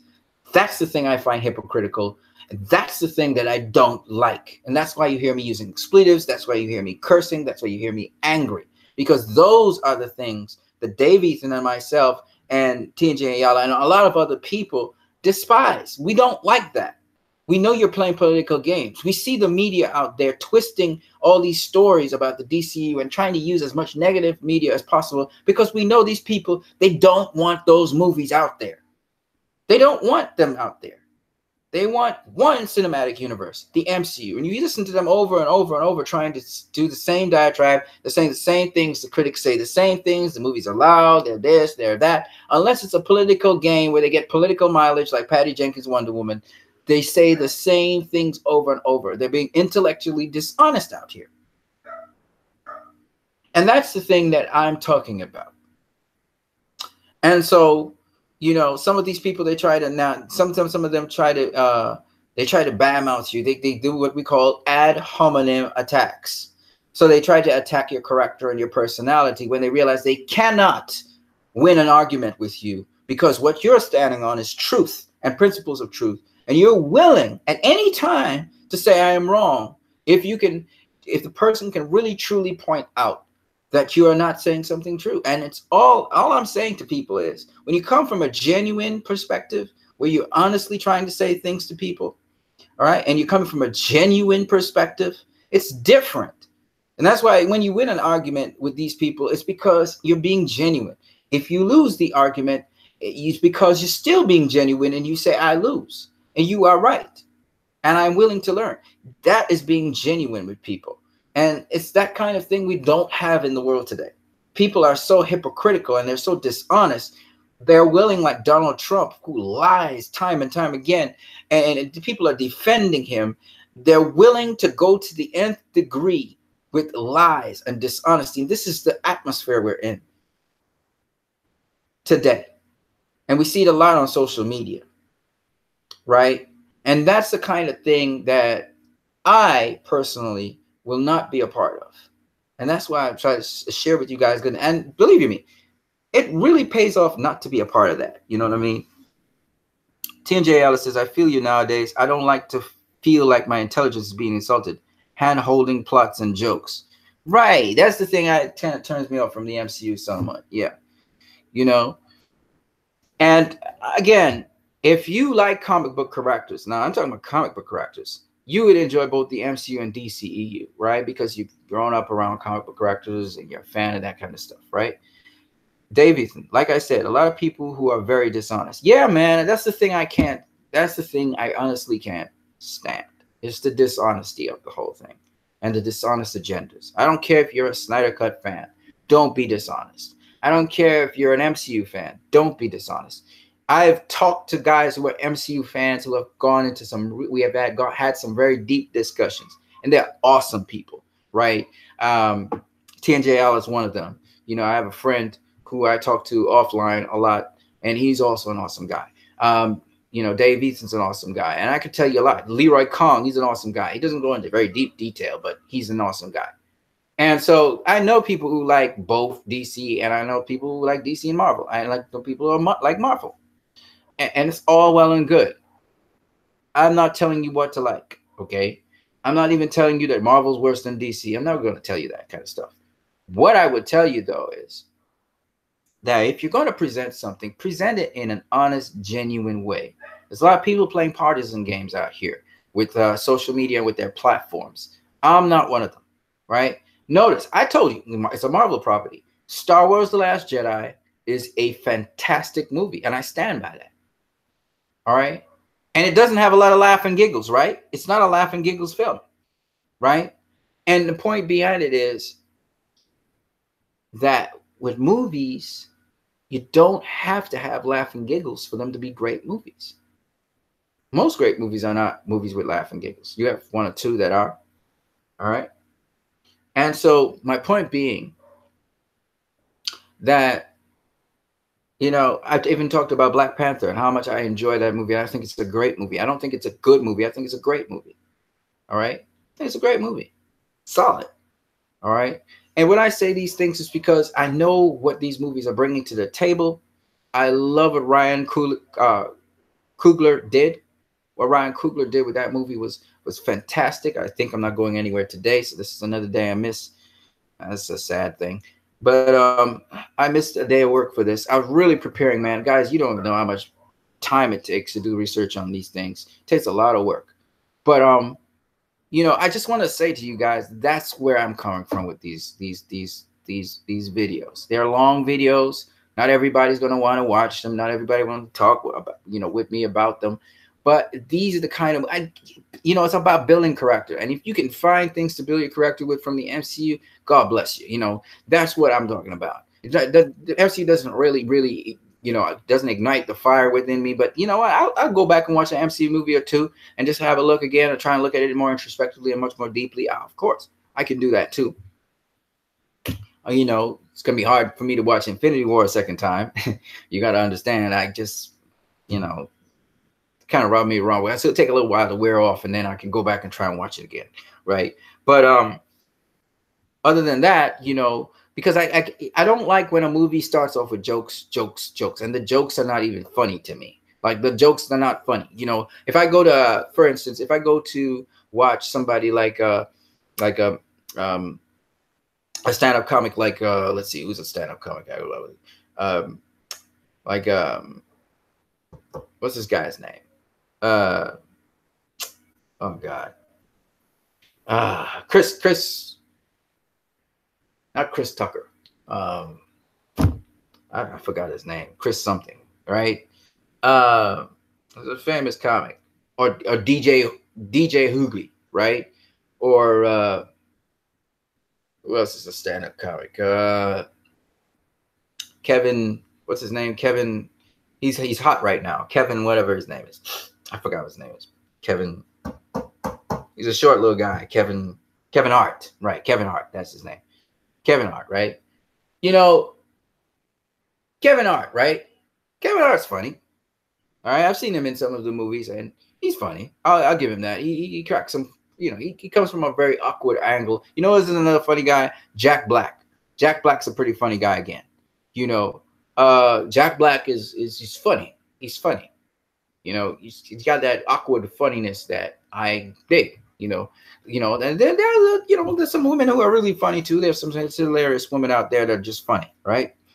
But the point is, they are funny because they come with something new, different, an angle you didn't think before. Because you know, comics and comedians are kind of weird people, right? They see the world in a different way to you and I. Okay, they ask questions about things that we take for granted. So that's humor that's going to be funny, but it's also kind of intelligent funny. You know, like Dave Chappelle is a funny guy, right? Dave Chappelle has you know, he sees things from, he's very, you know, they're very perceptive. They see things from a different angle, right? They're that kind of humor. So those guys can get me to laugh a little bit, right? But at the end of the day, right, I'm not going into a comic book movie to get a comedy. Unless the character lends itself to comedy. Thor doesn't lend himself to comedy. You know what I'm saying? Okay, there is some comedy in the Thor comics. Let me be real with you, right? There's some comedy in it. But he doesn't lend himself to that kind of comedy that we saw in Thor Ragnarok. He just doesn't, right? When you look at Captain America, Iron Man's kind of edgy, so I can excuse Iron Man a little bit. But Captain America is not funny. Black Panther is not funny, all right? You know, who else we got? Scarlet Witch, not funny. You know, Vision's not funny. You know, these are not funny characters. Hawkeye's not funny. So what is he cracking a joke for? Dude's not funny.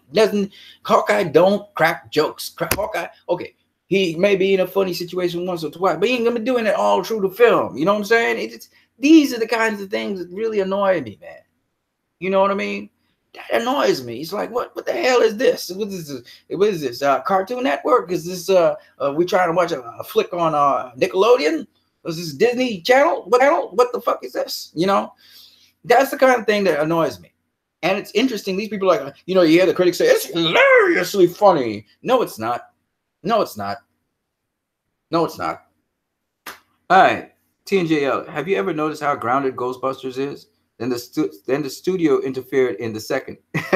Yeah, right. In the first Ghostbuster. You know, I forgot about that. Yeah, it was. It was like the 80s. It was funny, but it was grounded. And the second one was a little bit, oh yeah, man. I don't know why the studios do that, man. Why do they do that? I just don't understand, man.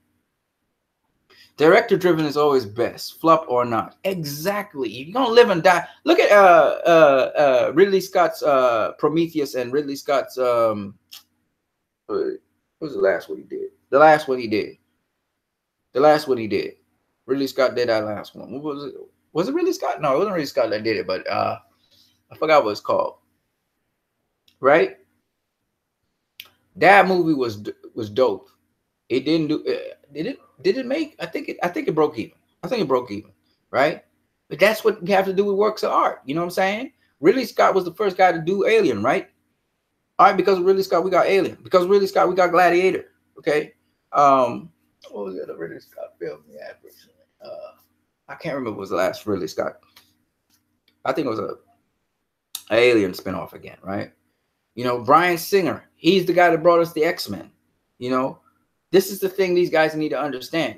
If Bryan Singer's doing a movie, let live or die by a director. You know what I'm saying? I always try to see films for the director, writer's perspectives, themes, styles, passions, etc. Exactly, man. The acting and stuff. You know, you get immersed in the story. T&J Allen, music scores as well. Yeah, man, I absolutely agree with you. Absolutely agree. Every step of the way. And I just believe we got this new age of people. It's a different era, right? It's a different time, which everything is fast. I need it fast. You know, so that's another thing that's happening. So it's a different era in that respect as well. But yeah, I like that you have we are having these discussions. I just want to add something a little bit extra, a little bit of oomph to the fire here for a second. So I showed you these two, but of course we also had the undersea world with Aquaman. We saw that in Justice League, even though very briefly and chopped up to bits because the parademons were down there. There was a lot more action and a lot more things going on. And I think Steppenwolf was chopped up a little bit as well. We kind of have evidence for that now. But at the end of the day, what I wanted to show you guys, in addition to the grounded worlds that you see here, is the metaphors that these worlds symbolize. And to me, you kind of started citing it, T&J Allen, the metaphors of these worlds.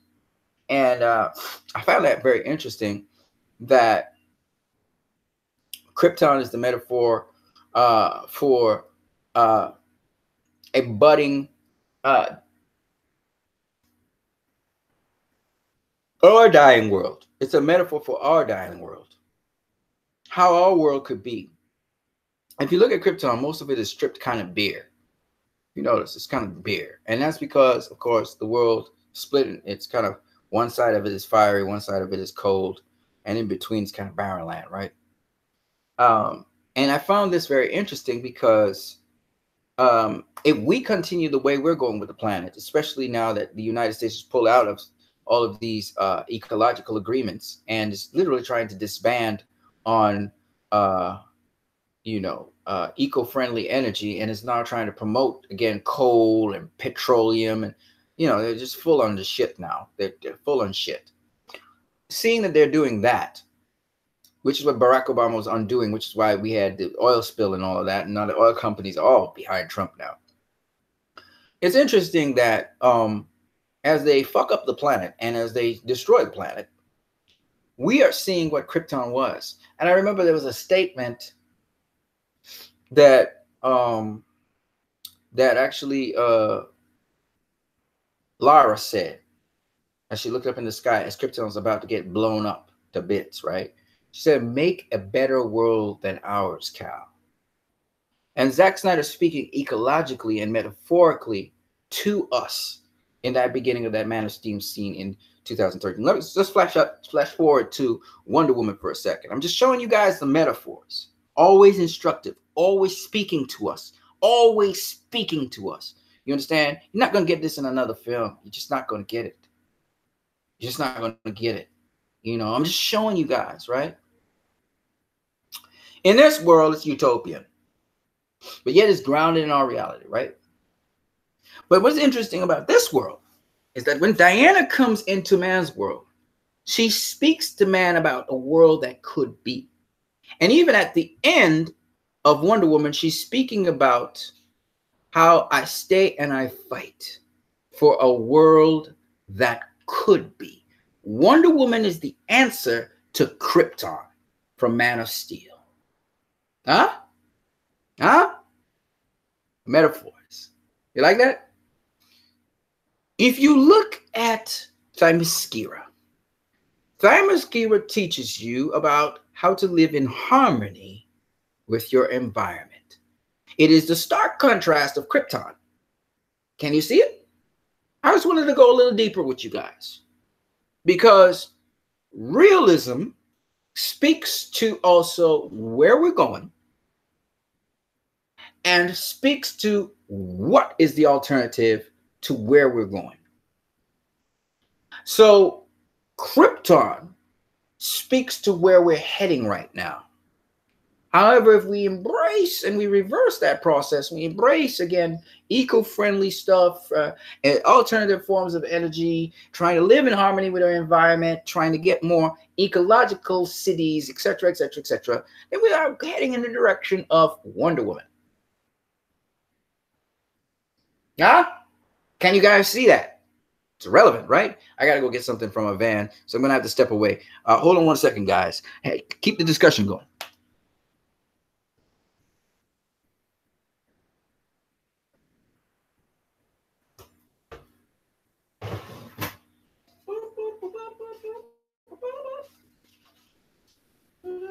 Just stay the two of us. I'll tell you about it.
Yeah, sorry about that, guys.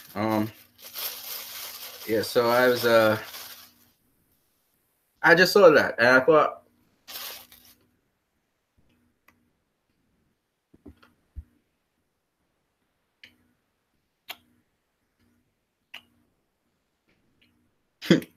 somebody told me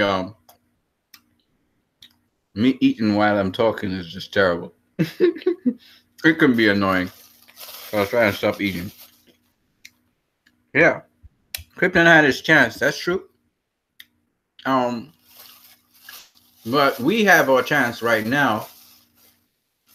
We have our chance right now, and we could become like Krypton. That's what I'm trying to say. You know, we could end up with the same sort of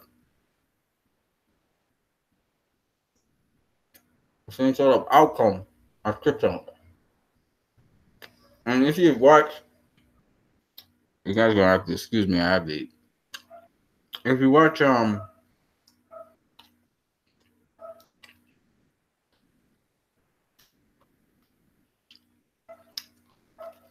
the television series Krypton, um, you would see that they actually started cloning people. Um, there's actually a movie coming out on Netflix. The actor who's playing General Flag is going to be in it. Where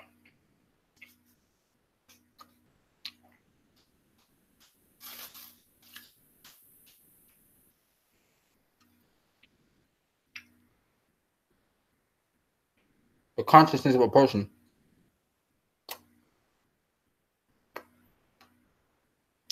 is transferred to another body.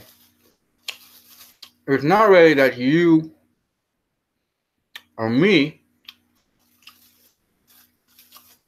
our physical consciousness is transferred, but it's like a record of our memories or whatever put into another body. It's another person, it's another body, it's not you, but sort of like it feels that it's you and continues on as if it's you. It's really not you. It's scary because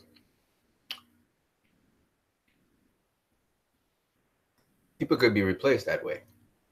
You can murder someone or have someone else replace them.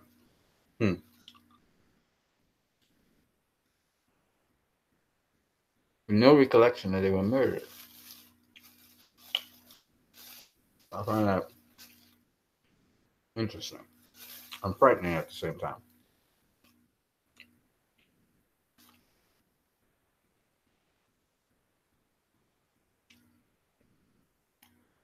In Krypton, this Vex is actually a clone. And the original Nissa is dead. So, yeah. That's what's up.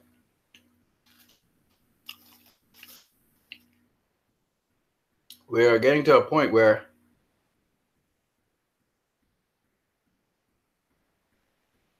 we have technology and automation that we don't need manpower anymore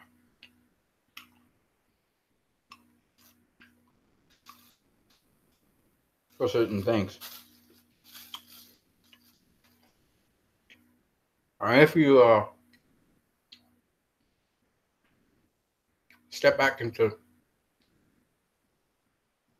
using manpower,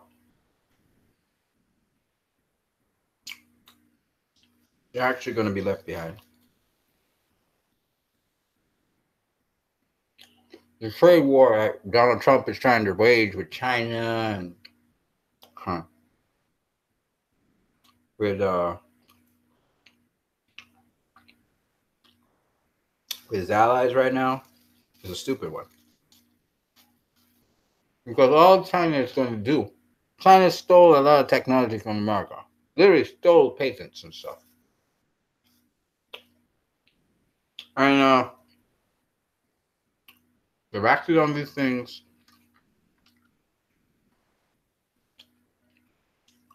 And they're ahead of America in many respects. It's amazing. Donald Trump is focused on immigrants.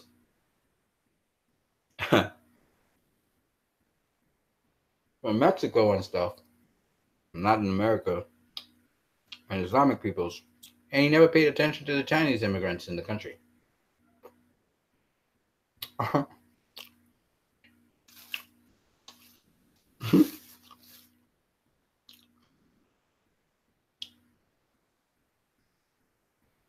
So,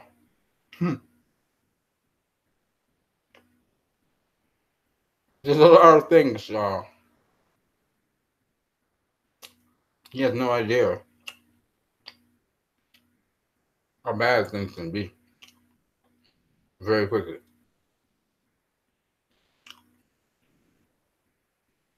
No clue at all.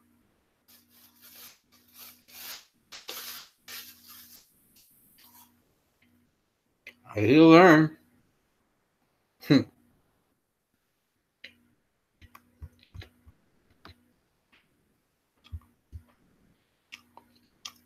All right, folks. I'm going to show you two more other things. Man, I'm hungry. I like to go deeper into things. So, here's something else.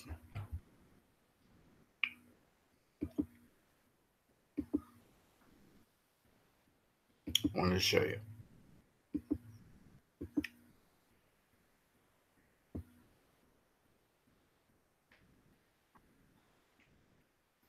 I think it's, where is it?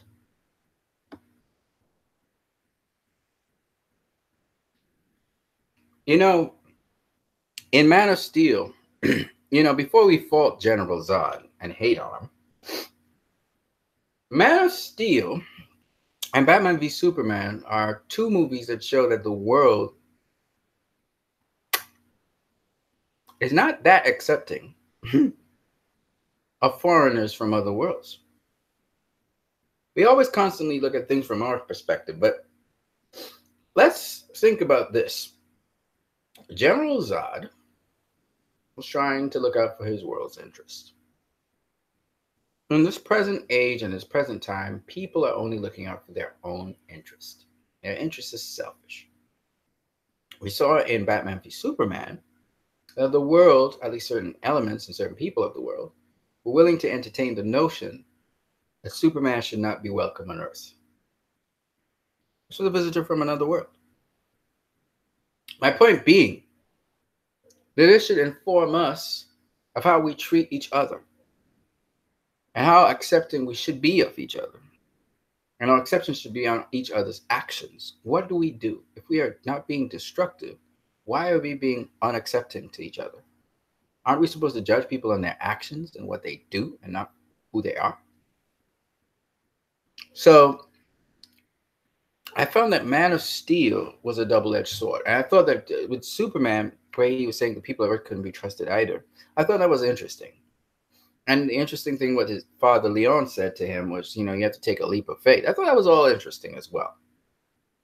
Now, Father Leon knows and knew that Clark was Superman, right? Clark revealed it to him. He was like, I'm the one they want. So it was interesting seeing Father Leon at the end of Batman v Superman talking about the fact that Superman would rise again. And he actually quoted a piece of scripture from the Bible. I don't know if you guys, read the Bible a lot, but he quoted a piece of scripture from the Bible where he talked about the earth giving up her dead. And I thought it was very interesting and eloquent of him, sort of foreshadowing Superman's rise. Of course, he's probably talking about ultimately in the end, in the resurrection, but we know it could be transcribed to the rise of Superman again. Now, what's interesting is, as a Kryptonian, does a Kryptonian rise in the last day? I was curious about that. In this universe with Superman, Like, you know, if the second coming of Jesus was to come, would Superman actually be a part of that? I'm just thinking, you know, it's a funny thought, but it just kind of crossed my mind. But my point anyway is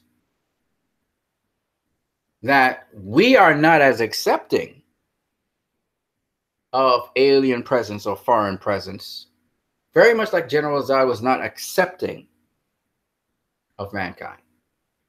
And so that was something that needed to be removed so Krypton could actually live again. You know what's another very interesting thing? That's a parallel between General Zod's behavior and the behavior of Donald Trump and Vladimir Putin and Adolf Hitler. If you really pay attention to the conversation, I'm going to come back. Hold on one second. Just hold that thought. I got to come back. I got to go get something. I got to eat. I don't eat, man, I'm going to be in trouble.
Okay. Sorry about that, folks.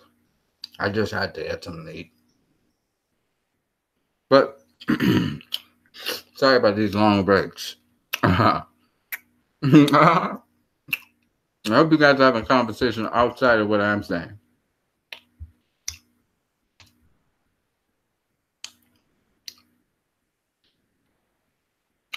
Shout out to you, TNJLA. I know you got to go. Coming back here. Yeah. So I just gave you guys a little chance to think about what I was saying about really about verbatim what was similar between General Zod, Donald Trump, Vladimir Putin, and Adolf Hitler. You know, all of them wanted to bring back the glory of the old Germany, old Russia, old America. All three of those people who were turning out to be dictators, including Donald Trump, all three of them said, make the country's name great again. Trump said, make America great again. Vladimir Putin said, make Russia great again. Adolf Hitler actually said in a speech, he said, make Germany great again. Recapture the glory days, the old days. And their way of doing it is to bully, use might and power, and fear tactics. What's interesting is, literally, people want to talk about, this joker called Thanos. Forget him. Literally, General Zod says to Kal-El, he says, Kal-El says, for what purpose do you need the Codex? And General Zod says, for Krypton to live again.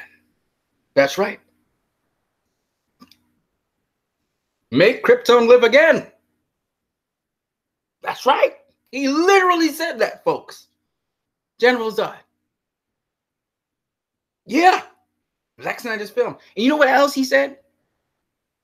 He said, where's the Codex, Kal-El? You have the chance to save your race.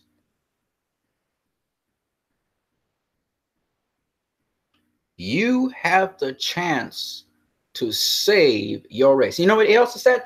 He said, so that Krypton can live again on Earth. Then he says, where is the Codex, Cal? Prophetic. And that was from Man of Steel in 2013. Donald Trump hadn't come on the scene until 2016. 2017.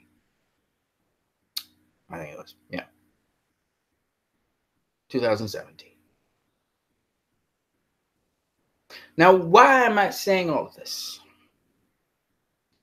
It's human nature. Now, General Zod was what? A villain in that movie. What is Zack Snyder's view on dictators? What is Zack Snyder's view, you think, on Donald Trump? What do you think? I think you know. I mean, what do you think? Right? Right?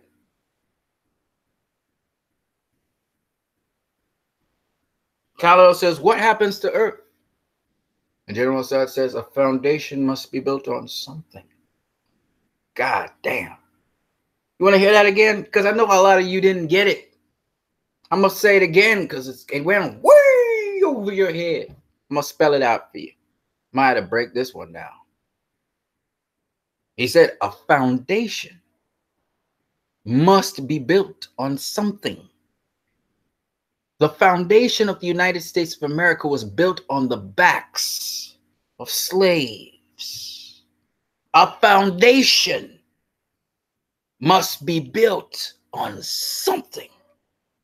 I want you to understand what I'm saying, because I know all you didn't understand. I repeated it, but you didn't get it. I had to say it again and then break it down. That's called relevance. A realism close to home. When Batman v Superman came out, it wasn't received as well in the cinemas because people were hypocritical.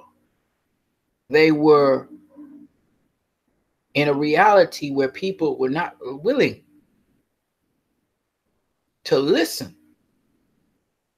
to a world where people can be accepted throughout.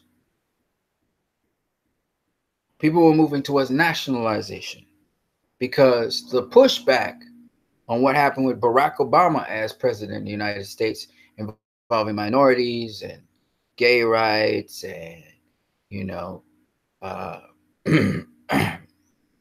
equity for women. There was a pushback on that. And people didn't want to hear that stuff. There was a pushback all the way through Europe. A lot of racist comments. I watched the sport of boxing. A lot of racist comments were made by certain people in boxing. I was so happy when Andre Ward knocked the shit out of that white racist guy. A good fighter, though. And knocked him out. And a body shot. Because the guy kept on calling people monkeys. Donna Stevenson. I forgot what the guy's name is. Begins with K. Sergey Kovalov. That's the guy's name. A lot of racist statements. Comes from Russia. And the Russians are flaming racist. Some of them. Not all of them. Some of them are pretty decent people. I say this to say to you that these are the good old glory days. But the good old glory days are a myth. To go back to oil and coal and try to slow down the forward motion of things, as these people are trying to do right now, is only to give the people who are not allies of the United States the edge. Every day that you do that shit you're doing and fuck up, you're giving China the edge. So, TNJ Allen was saying how the Chinese are regulated by us. Fuck that. Chinese don't care. They come from a communist state. They're not as regulated in the United States as they are in China. You're not doing the Chinese anything. They have their agenda and they're executing. And there's always a lot of them that come on the soil more than you have been regulating in your ports of entry. A lot more of them are into the American soil than are legitimately accounted for. Nobody talks about that shit. I'm just saying. And they have their own place, Chinatown. They have their own freaking cities, man. In America. But Donald Trump, he ain't addressing that. Because he's an idiot. Ain't that smart. They coming straight through your ports of entry. Going straight by your security. Going straight by your systems. They're coming in via plane, ship, sometimes not even in legal ports of entry. They're coming in through different ports of entry. And there's not one mother effing thing you can do about it. But they busy trying to build a wall. Funny. You trying to persecute people who are actually genuinely coming to pick asylum instead of dealing with these major issues. You think your opiates are coming across the Mexican border? Fuck no. Most of your opiates come from China. Should be paying attention to that. How is it that they're getting into your ports of access and your ports of entry? Ask yourself that question. But no, you won't ask that. How are illegal weapons getting into your country? You think it's across the Mexico border? You got another thing coming. The coasts of the United States of America are large. And there are several ports of entry that people are using continuously to get access to American landscape. America cannot guard all their ports of entry. I mean, in between their ports of entry. It can't. It's too big, too wide. So,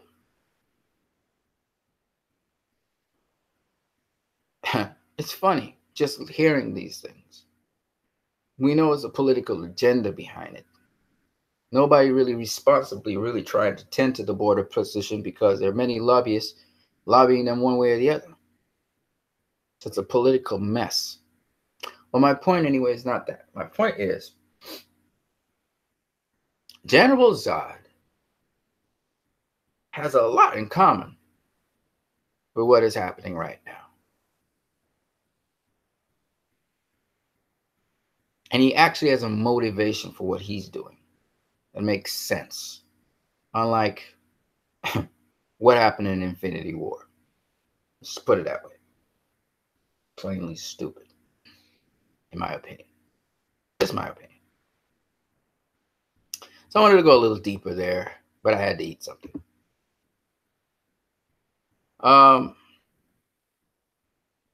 So I thank you all for watching. I was just looking in the comment section to see what people were saying. Davidson is gone. And there's a lot more depth to these movies than meets the eye. I just wanted to point out those different things. I may make a meme on that soon enough.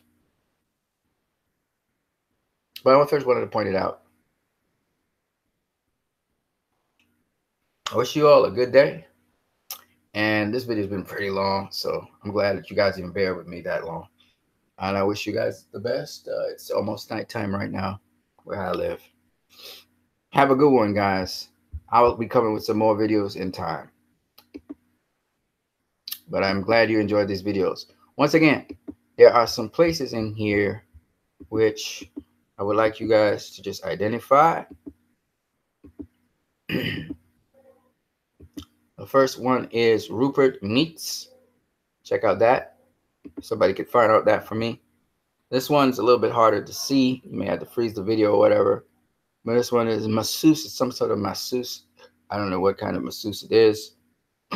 But it'd be nice if you guys could just tell me what that is.